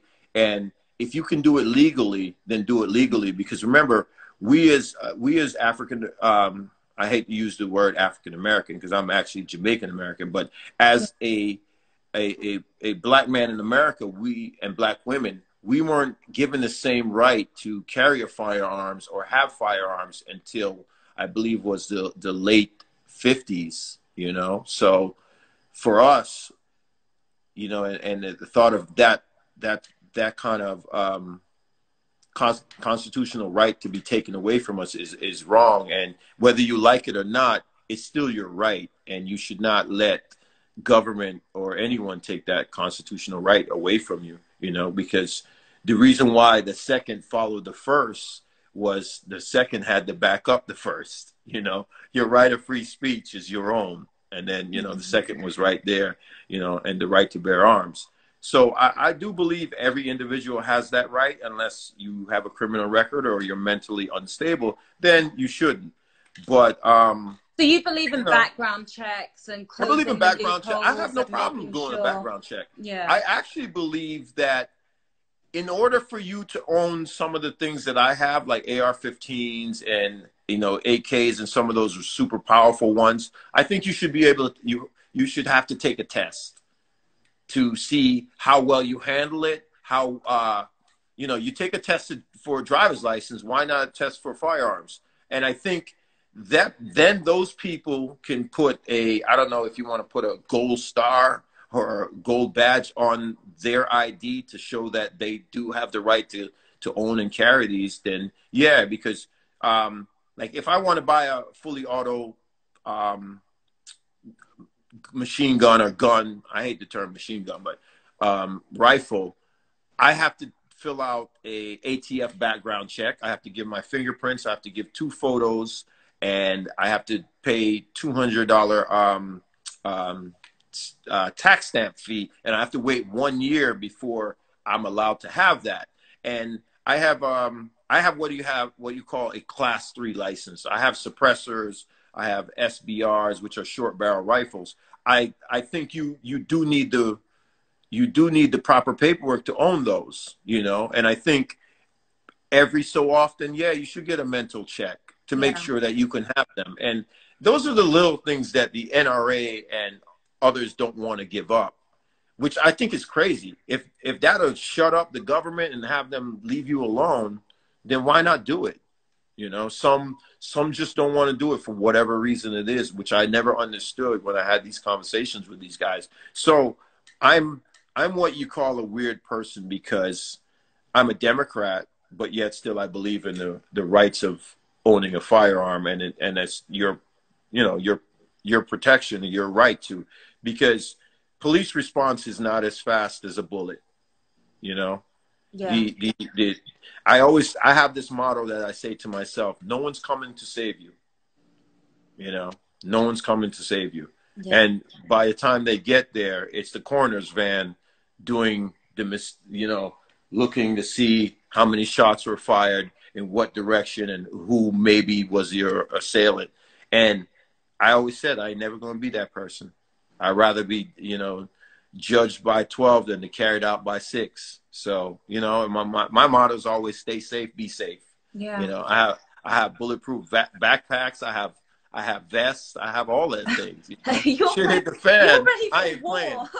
You're ready for war. No, it's not. It's not so much war. It's just, you know, it then becomes. It started out as something as protection, and then it became a hobby. So now I have like some of the most major gun companies in the world, H&K, which I'm a consumer of, you know, and Sig Sauer, and a lot of those guys follow me, and I click the stuff because sometimes we use that stuff in movies. You know, we definitely work with it. You know, and you're now seeing both worlds are coming together. Like a friend of mine owns a company called G Code. They supply pretty much 90% of Hollywood for, you know, for their war movies or their you know, their movies in general, because they make for the military, they make for law enforcement, they make the real deal stuff. So in order to make your movie real deal, you want to use those real deal products. So for me, it's also a business thing that I'm going to be working with those companies as far as Throttle is concerned, which I sent you the breakdown of that. So Yeah. we're getting a lot of feedback from that. So, you know, it's a good thing. Yeah. It's a beautiful thing. So it's lovely when you see something that you wrote and created. And, you know, some of those stories that we're using in the scripted TV series Throttle are real life scenarios. I have friends who are FBI agents who, you know, worked 30 years on the cover with some of the worst drug dealers in the world. And, you know, I have friends who are, people who worked, you know, in some serious, you know, high level, like, you know, jobs where they saw some of the craziest stuff. I have ATF friends, I have FBI friends, I have Secret Service friends, you know, and I have a friend who's Homeland Security, and he was telling me about one time when he was working here in Miami, and he found, you know, basically a crate full of, you know, Asian people trying to come to America. You know, some were dead, some were alive, and it's just those kind of stories. I like to take them and write them and make them into, you know, TV or movie. You know, so Yeah. I do have a lot of companies calling to want to know some of the stories. I have roughly around 5-6 different scripts written, you know, of different things that I haven't shown anyone yet. You know, some of them, you know, I remember one time I showed a couple big time people like Michael Bay, something I wrote, and he was just like, you know, this is too violent, but it's really good. You know, it's not my cup of tea, but you know, it's, you know, and I told him, I said, yo, some of this stuff is real life stuff. Yeah. You know, and I wrote some heist movies as if I was going to do a heist job. And it's, you know, it's down to the point where if I was to go give this to a criminal cartel and say, hey, this is how you rob a armored truck, it would work, you know, and they'd probably say, how did you come up with this? And I'll just say, like, you know, the best criminals make the best cops, you know, because I remember one time I was being recruited by NYPD and FBI and you the were. Marine Corps. Yeah, and I ended up not going. I shoot probably 98 percentile better than most NYPD cops. You know, judging that my Glock doesn't have a 9 to 12 pound trigger, whereas mine has a 3 to 4 pound. So I've outshot a lot of NYPD cops because we used to go to the range when I lived up there, and I used to challenge them to a shoot off. So it's just, you know, I like I said, I write about real life experiences, and that's why I said, you know, fashion was just a stepping stone for me. You know, my real passion was always acting, writing. I'm not a writer with the WGA, but if you put me in the room with a real writer, I will give them some of the shit that I went through in my life, you know. And again, you've got all the like ideas. I can't talk about everything because my lawyer's like, yo, don't get pulled into a RICO. So, Yeah. you know, I hate to be on Baller Alert standing there in a nice polo shirt talking about, yeah, let us tell you about the stories of Tyson Beckford and the RICO charges that have been brought up against him. Yeah, that wouldn't be good. So, I want to go back to one of the things you mentioned, which is doing this show about the Me Too movement within fashion. Did you find yourself, I'm sure you did you ever find yourself in positions where there were people of power in the fashion industry who were trying to take advantage of you or wielding their power? Yeah, that's what started this whole thing. Like, I remember my first day on the job, it was Vibe magazine, Terry Richardson's first shoot, and it was a night shoot. And, you know, I don't want to call any names of, you know, the two people involved, but I do remember, like, you know, this was my first big job, and you know, they wanted me to change my clothes, and you know, I wanted to go in another room and do it, and they were like, no, do it here. And I was like, okay. So I got to my underwear, and they were like, yeah, take those off too. And I was just like, I ain't doing that shit right here. You know, and it sparked a huge argument that I later, they were like, well, if you're not going to do it, then you need to go. And I was like, well, fuck this shit, I'm gonna go. You know, and I picked up my book bag, the very same book bag with the 45 caliber in it, which I could have easily took out and pistol whipped them, both of them actually. But I ended up not doing that because, you know what, I said, I had made myself a promise after my brother had gotten killed. I will not do any criminal crimes or be a criminal anymore once I had gotten an opportunity in this entertainment world. So that's always been my credo.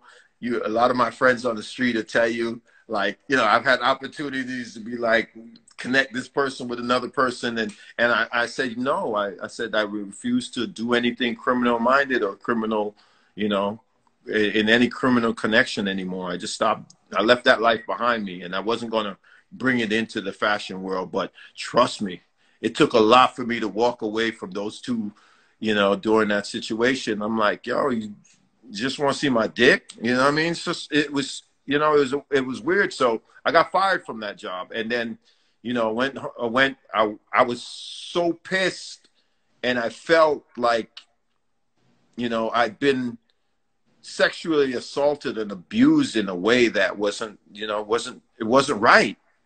You know, it just wasn't right. You felt violated.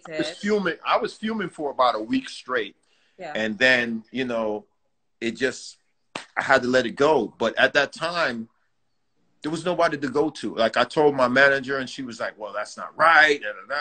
And I mean, all she could do was call them and, you know, tell them, hey, why you try to do that to my boy and this and that. But it was something that was going on in fashion. It was, I hate to say it, but it was the norm. You know, I remember like wanting to do test shoots with different photographers, but they wanted something for it, you know, whereas if you did a test back in our day was you were able to get the pictures, the photographer was able to have the pictures as well. And it was an even exchange. You both use them to get ahead, because your pictures that person took are in your book that might get you a book job. And then whether the person booking you for the job said, hey, who shot this? Oh my God, let me hire them for a job. So it was a give and take.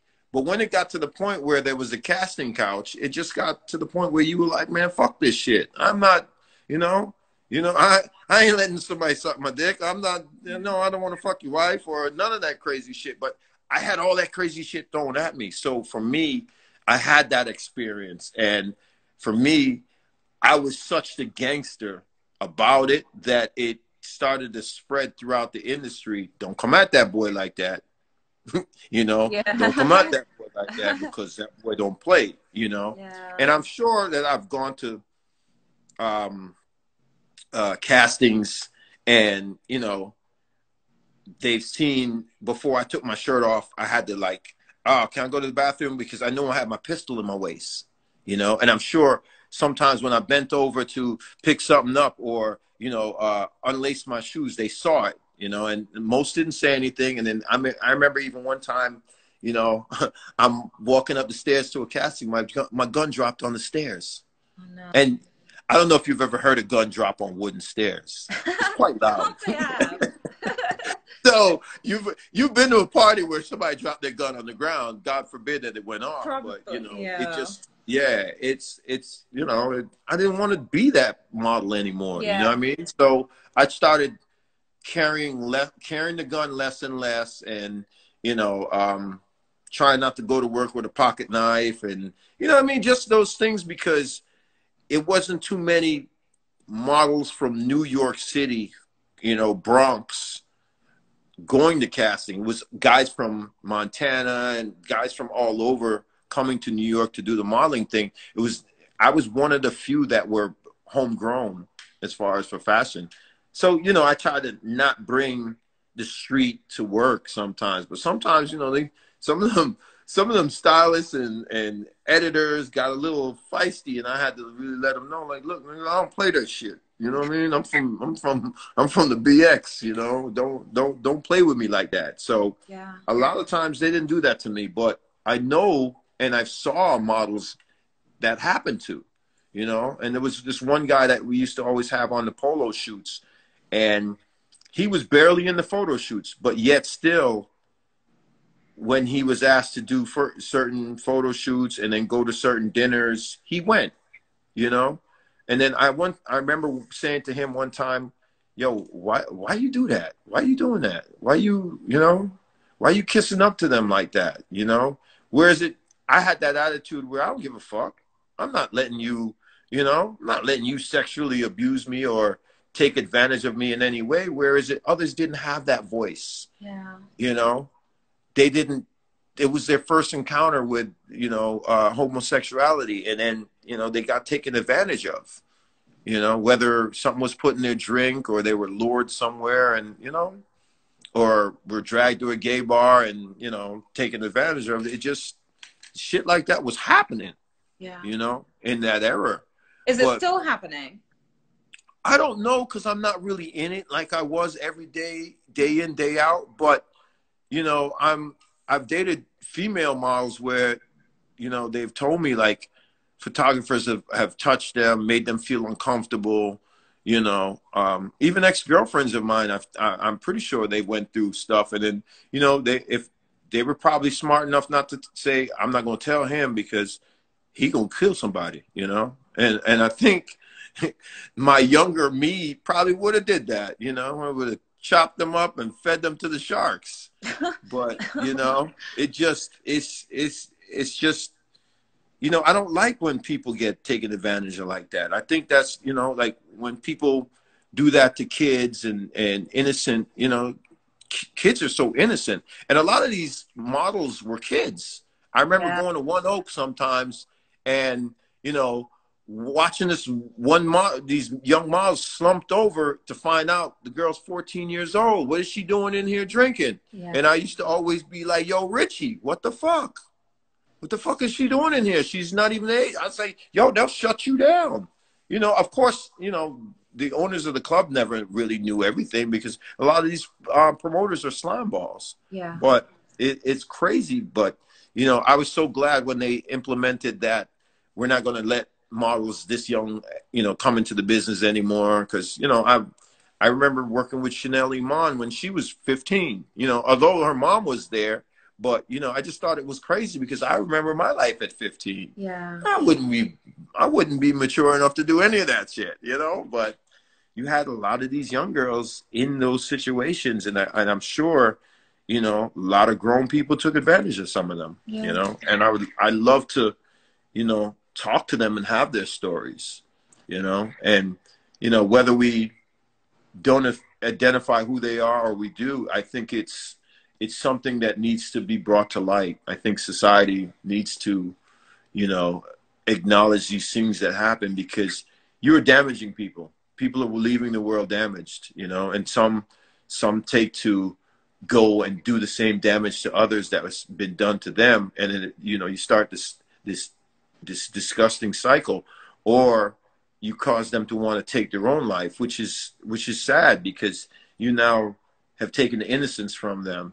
You know, which I was always a champion of fighting shit like that. I don't think you should do that to people. People's, you know, it's not for you to take that from somebody, you know. And it's always the powerful always wanting to take from the weak, you know. And I'm the one who's ready to punch the powerful in their nose. You know, stop that. You can't do that. This is wrong. You can't take advantage of people like that, you know. And there's so many that come to New York City chasing that dream and then having to run back home with their tail between their legs, you know, horrified, you know, big city, big lights, you know, and it's just wrong, you know. And, you know, I just want to be that person who sits and talks to them and helps them go through these things because it's not easy. Like for me, growing up in the streets and in the hood, it gave me that shell, that toughness that I needed because, you know, I go into a casting and get rejected. I'd be like, oh, well, you know, where one door closes, another one opens. And, you know, I'm glad so many rejected me in the beginning of my career. Otherwise, I would have never got the job at Ralph, you know? Yeah. So for me, it was a beautiful situation, and not everybody gets that chance. Yeah. You know, what happened to me was like winning the lottery, you know?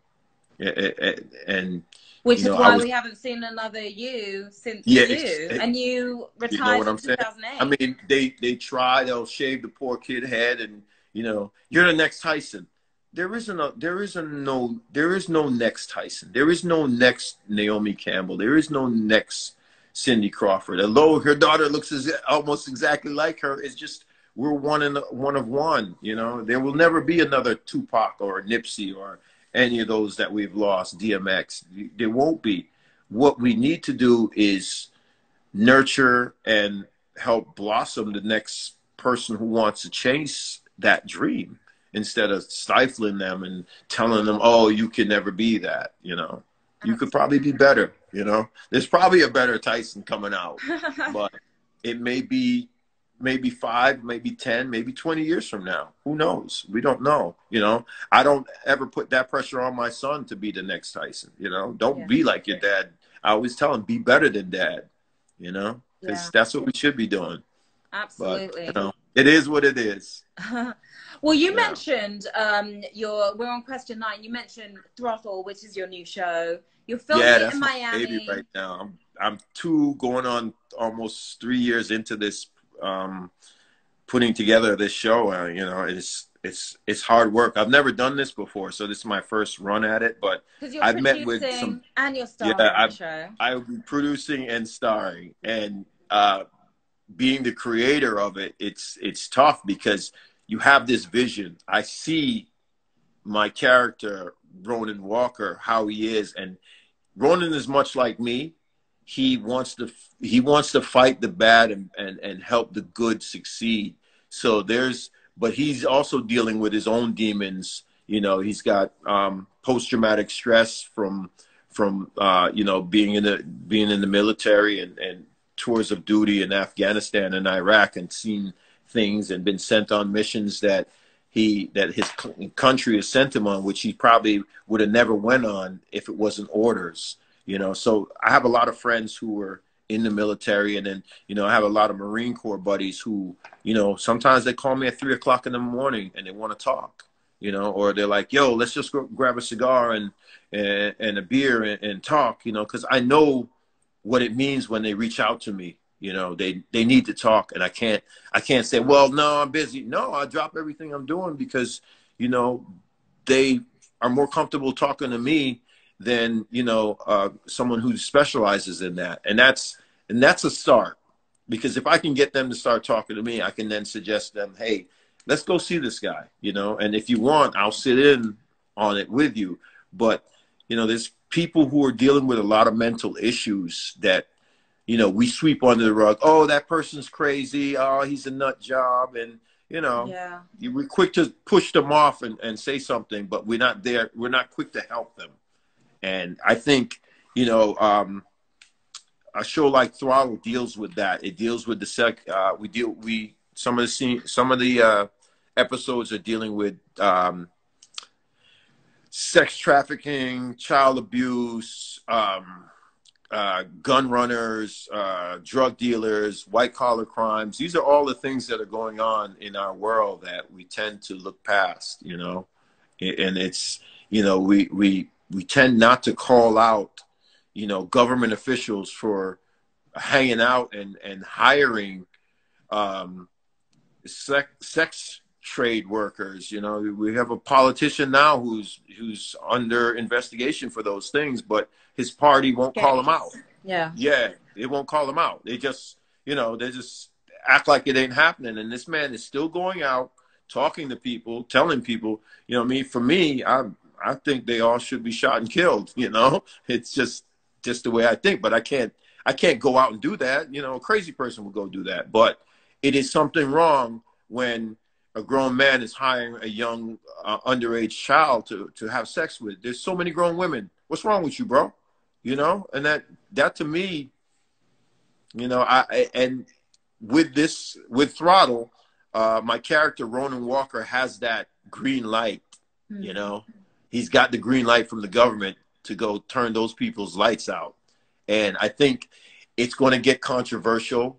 You know, there's a scene that I wrote the other day where, you know, he's on his way to a party. He's with all his rich white friends, and he's rich himself, but yet still the cops pull him over and they single him out. And then his white friends are there saying, you know, hey, why are you treating our friend like that? So there's, you know, I want to deal with what the social injustices that are going on in the world. And I think we need a show like that. You know, we don't have too many Black heroes on television, you know. Yeah. You know, they gave us Black Panther, and then, you know, he's gone, you know, not due to any of their faults, but, you know, we had a hero for a minute, you know. Now we need another one. Yeah. You know, and we love my hero does. Yeah. Yeah, my character doesn't wear a cape, so I don't really write stuff that are like exploding cars and people flying in the air. I write real life scenario, real shit that going on. You know what I mean? Real shit that people are dealing with. You know, the homelessness, the, you know, the sex trafficking, the, you know, the child trade, because how are our kids missing and we don't know where they are, you know? And what country are they in that we can't go and get them back? It's just, something's going on, you know? And politicians know, the police know, but they're not telling us, you know? We can't keep our kids safe. That's a problem. You know, my whole life is dedicated to keeping my son safe. My son called me, Dad, I got a problem. Oh, yeah? Where are you? That's all I need to know, you know, because I'm coming with my bag and my gear. And I want you to know what Daddy's going to do. That's not what Dad does. But like any parent would do the same thing. You know, any parent. That's what we do when you're parents. You know, to this day, my mom still thinks I'm a baby in diapers. You know, and she knows I'm a grown man, but she still looks out. And you're her baby. You know, you're I'm her baby. And there's so many of us like that. You know, we have parents who are like that, and it's great. You know, but it's just that we live in a world that's crazy. You know, despite what you think, you have people who believe that coronavirus is fake. You know, and I look at them like, you know, I look at them like, you're fake. I can't even talk to you. Let me get out of here. You know, and they believe that there's a microchip in the vaccine. And you know, I've gotten my first Pfizer shot already, because, you know, Me too, 2 days ago. Yeah. So I'm getting my second one on June 4th. So all my friends, like a lot of my Jamaican friends, are like, you know, you're not going to be able to have kids. I'm like, stop it. Where are you getting this information? So there's so much misinformation out there. And, you know, and I was going to wait till I get my other shot to just post my card so people can see that, you know. And the only thing I got, my side effect was soreness in the arm. Everybody else might not be the same. You know, you know, everyone's like, that second shot is something. Then I have friends who got both, and they're like, yo, nothing happened to me. I wasn't sick. I didn't, you know, no soreness, you know. I had a sore arm, and then because I've had COVID before, the first shot has given me, like, I've had a temperature, fever, and bad headache. Yes, but, I mean, haven't.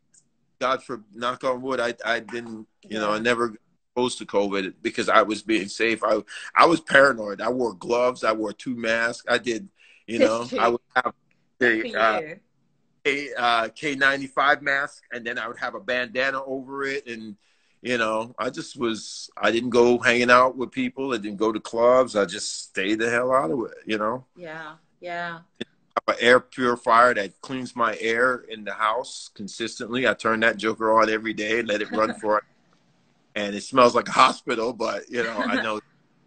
And then I would find like mosquitoes that are dead, and I'm like, gotcha, you know, because they tell you that thing is so powerful that you can't have plants or animals or anything in the house. Everything that's in your house is going to die. I got to put you up on that, girl. I got it at Amazon, cheap. But it's you know, it's those things that I did, and I was trying to be super safe. So when, you know, 230 million Americans got their shot. I said, okay, it's okay. I can go get mine now. Because I was going to wait to herd immunity. Yeah. But when 30%, I was like, nah, I'm going to get mine. Fuck this shit. I ain't taking no chance. Yeah. I have friends who had COVID, and some of them still can't breathe. You know, some of them still don't have their taste. Some of them don't have their smell. And I don't want to be like that. You know, so I just said, lingering effects. I had brain fog for the longest time. I had see, I don't want none of that. Did you have? Yeah, see, I don't want none of that. Yeah, you don't want it. So I just said, hey, I'm just going to do it. Yeah. Yeah. You know, and I have no problems. I mean, the first day when I got it, I felt like I was high from smoking weed, but then again, I was like, maybe because I smoked some weed in my past life, so maybe that's what it is. So, but I didn't. I had the soreness in my arm. Yeah. My mom said take a Tylenol, and then I put some hemp muscle rub on it, and then it went away. It went away like in like 2 minutes. Yeah. So for me, it was just like, okay, well, all right. Well, now I'm waiting for that second one. Yeah, yeah. You know, but I do urge people, you know, and I know some people are very scared to do it. I urge you to do your research. Do what's best for you. You know, I travel a lot. I'm interacting with people all the time. And, you know, for me, it was just important for me to go and do it, you know.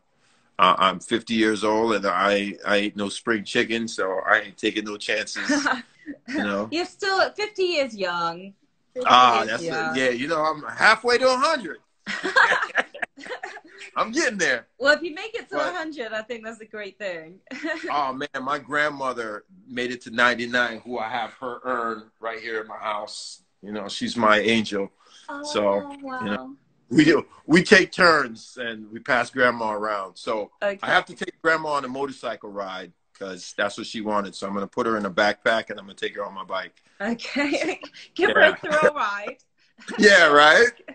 Not like I can scare her now, but Well, now we are on question number 10. So this is the last one. Okay. You almost completed the 10 and 10 challenge. So as a kid growing up, you had a bit of a difficult time. I know people used to, you mentioned it earlier as well, having the Jamaican accent.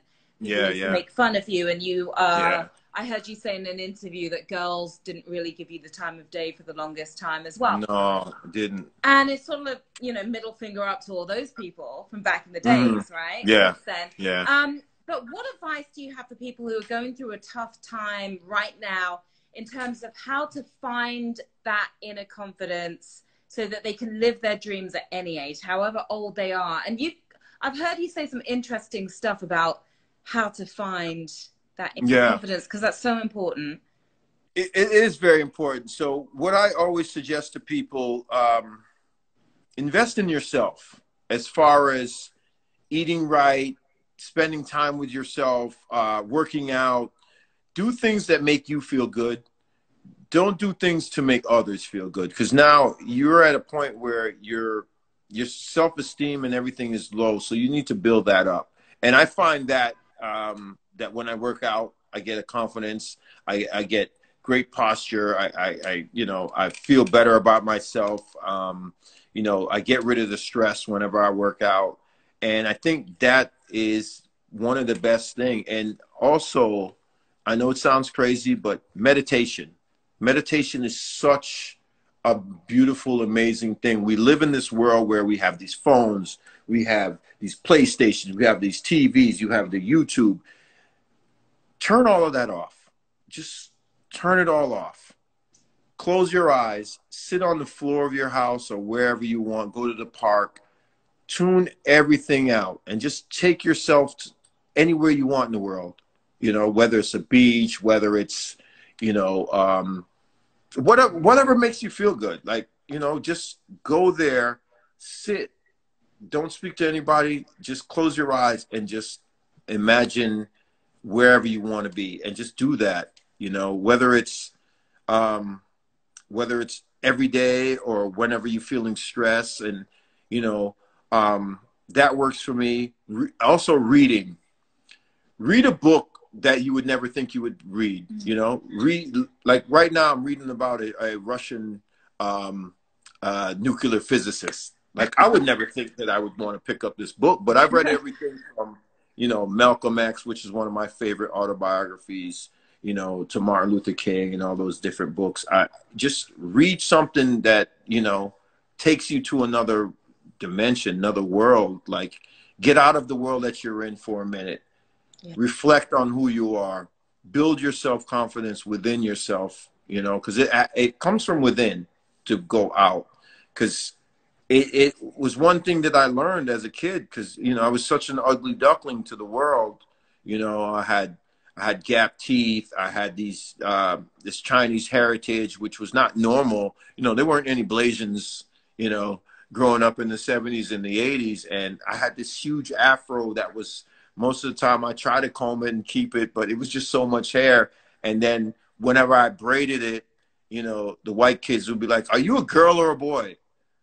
And, you know, as a kid, sometimes you're like, "No, I'm a boy." And then you have to pull your pants down and show, "I'm a boy." You know, but it was just like, you know, you go through these things where words hurt, you know, words hurt. And it doesn't matter what age you are, but words hurt. And sometimes you have to take that into consideration and understand how to approach other people. But I always find the meditation to be so spiritually moving to me. Like, I'll light an incense or I light some sage, and just the smell alone puts me in a tranquil, calm place. And, you know, I go off sometimes. I like sit there and meditate, and, you know, and then when I come to, I find myself like in another world. Like, I was just watching the Amazon little documentary on J Balvin, and, you know, he suffers from anxiety. Mm-hmm. And one of the things that his doctor prescribed him to do was to meditate. So this guy's got this huge concert going on in Colombia during the height of this protesting going on there. And, you know, you can hear the fans yelling and chanting his name before the concert, but he gets this anxiety attack, and then his doctor immediately puts him in a quiet room. They light all these candles for him. And then he just goes off into another world for like a half an hour or 15 minutes or however long he went off. But before he went into it, you could see how he came, you know, how he was just so, you know, jitters and all kinds of things.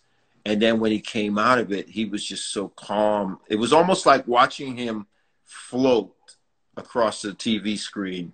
And then when they dropped the stage and he went on and performed, he tore it up. Him, Nicky Jams, all these people, Jay-Z, and all these people called him. It was such a great documentary to watch. Wow. You know, to know that others go through it.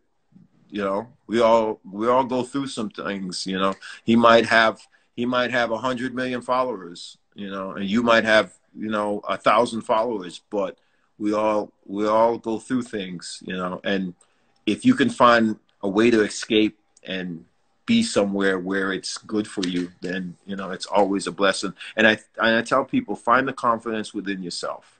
Do things that make you feel confident, and then just keep building on that and keep building on that. If you have a problem speaking in front of others, go in front of the mirror, look yourself in the eye, speak, give your speech, do whatever it is. You know, sometimes I do that for acting parts. Like when I want to play the tough guy, but I can't stop laughing or smiling. I get in the mirror and I tell myself, "You can do this," you know? Yeah. So. Yeah, I know that you also look in the mirror, like before like a big runway show in the past, you would look in the mirror and say, I'm great. I'm Tyson Beckford.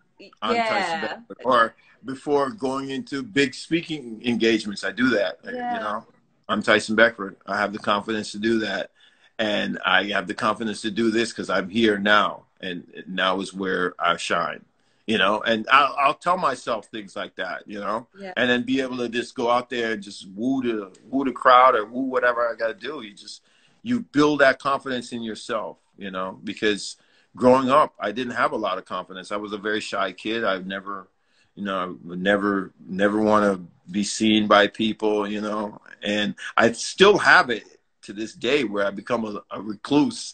You know, some of my friends were like, "Man, I forgot you still live in Miami." You know, some people like they don't ever see me because I'm hiding out at home because, you know, I'm working, you know, because I can work from home I can Zoom call to LA and tell them, okay, well, we need to add this, or whether it's the book or the Netflix thing I'm working on, you know, it's just, I just bury myself in these projects. My manager called me and said, you know, my old manager, Beth Ann Hardison, called me and said, you know, I'm so proud of you, how you've taken on the responsibility of this Netflix docuseries. You're like on point, you know, you're reviewing, you're going back, you're changing things, you're making it, you know, because there was the intro of the book says one of the top African-American models in the world. I said, no, we're going to change that.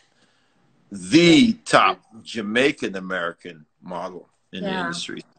You know, she praised me on that, and she was like, I love that. I love how you reword the things that, you know, that don't fit you. I said, yeah, no, I just, no one's done what I've done. You know, no one's been this successful in this business as far as a male as I've done. I'm right up there with the females, you know, and I want to leave a good legacy. I want young people to want to do good, you know, whether they want to follow in my footsteps or not. But, you know, you just definitely got to lay down what's important, you know, and do the things that make you happy and feel confident. And that's why I always tell people, look in the mirror, talk to yourself, build your confidence, you know. And I always used to tell people, win your neighborhood, win your city, win your state, win your country, and then you can win the world. Good advice. Good advice. And just knowing that even people like yourself, you know, you see you walking down the runway or in a movie and just looking just so confident, but to know that you have to, you know. Yeah, we do that. Yeah. I know so many other celebrities that do the same thing. And I think it's a good thing that you do that, because, you know, you are in control of yourself. You are yourself that, you know, that the world sees. So you have to be good to yourself in order to be good to others. Absolutely. Yeah. Because people think when they see celebrities, oh, they're just so confident. But I've sat down with celebrities who were nervous to even sit down to do an interview. And they're massive stars. Exactly. So, you interviewed enough to know, you know. We're all human. And then, you know, you get some haters out there. Yeah. Like your buddy Wendy Williams. She's a Tyson hater, but yet still, I got called not too long ago. She wanted me to come. I see. Yeah. But you know, I can't hate you for that. You should go on. We choose our friends wisely. No, you know what? Yeah. I think in order for me to do anything with her, like she owes me a public apology for her to start, because she's the one who was, you know, just starting the drama with me, like the gay rumors and all of that. And I was like, sweetheart, I'm not gay. When you met me, I had a girlfriend. And then how am I, you know, and then it just, you know, no matter how nice I tried to be with her, she just kept using me as a pawn to get ahead with her TV show and a radio show at the time. And I just said, you know what, you know, and then I had issues with her, her ex, Kevin, you know, he almost got it one day at the car wash. He'll never forget that day. And the funny thing is, he went and called the gangster Jamaicans, who then said to him, Becky? No, not Becky. That's our boy. We're going to come after you. So it turned on him that the kids that he called to try to come and get me, they were my longtime friends. And they were like, oh, no. So you know, it's just you have a lot of nicknames, don't you? Yeah, I do. You have like 1,000 nicknames. Yeah, well, 1,000 nicknames. The Becky came from the last name Beckford, so it used to be my dad's name first. Okay. So, you know, my dad was in. Hair. Yeah, he was. Yeah, he was in the streets. Yeah. So that was a gangster name for him when he was younger, and then my older brother got it, and then it is now mine. So, you know, so when we're in Jamaica and the three of us are together and somebody yells, Becky, you all turn around. So we don't know which one. And they'll say, Senior Beck, you know. Okay. Because I'm the little one, so, or Little Beck. Yeah, you're Little Beck. Little Beck, yeah. Okay, so okay. It's crazy. Then I came to America and then they were like, yeah, Becky means a girl. I'm like, no. Not where I'm from. Yeah. Not my part of Jamaica. No. Yeah. So, yeah, man. Well, Tyson, thank you so much for everything. That was really Yeah. awesome. I really appreciate you being so candid and sharing so many incredible stories as well. Yeah, You you know, are, when you get older, you just don't give a fuck anymore. yeah, yeah, You know, but I'm still running from that Rico. I don't want to get caught up yeah. in that. But yeah. Yeah, well, I mean, everyone appreciates it. I appreciate it for sure. You've always been a big inspiration to so many of us. Thank So, you. and you I continue appreciate to that. be, and you've already left a fantastic legacy, and there's more to come. So we're super Yeah. excited. So the TV show, where are we going to be able to find that? Right now, we are talking. We just had a meeting last week with Paramount, Okay. because they just started streaming. So we're talking to different people. Okay. We're just trying to find a home.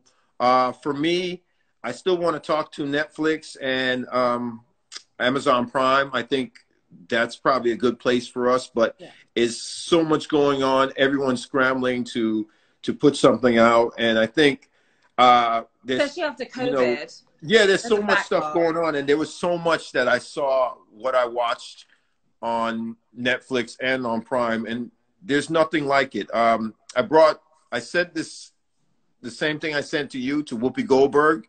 She loved it. She was like, I've never seen anything like it ever on television. And she was like, how can I be a part of it? I said, well, I want you to play my grandmother in it. And she said, yes. And then she said, what else can I do? And she's like, I said, you want to be an executive producer? So now we have Whoopi Goldberg as an executive producer on it. And yeah, so we're trying to do some big things, you know. So we just need, you know, a network to do this on. Yeah. So, you know, I don't want to go to NBC or ABC or any of those, because then I'm going to get, you know, I can't There's only so much really you can expose. show. Yeah, there's only so much I can show, and everything needs to be shown on this. Everything. We can't hold anything back. I mean, if there's a scene with a child molester, we need to show that, so people are like, whoa, you know, we need to wake people the fuck up, because real shit is going on. America has been censored far too long from so many things that it just, you know, we've become weak, you know. We've become really weak, so we need to stop that, you know.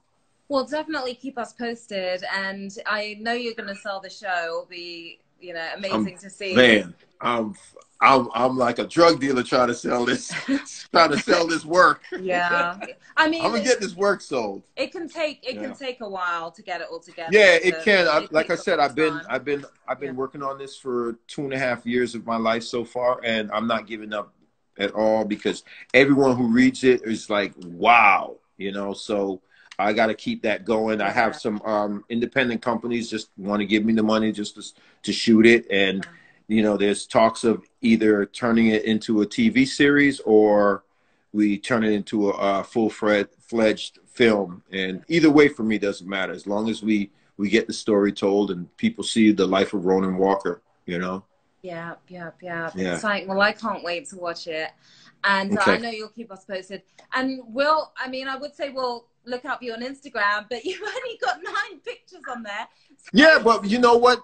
It's not about my pictures. It's about my stories. Okay. Because I think my stories is everything. And I think that's what, you know, the last few weeks I picked up 4,000 new followers, and I think it's my stories. I try to show real stuff. I try to show what I'm going through. Sometimes I show the you know, the humor that I find on Instagram or something that I feel like people need to see. So my stories is everything, you know.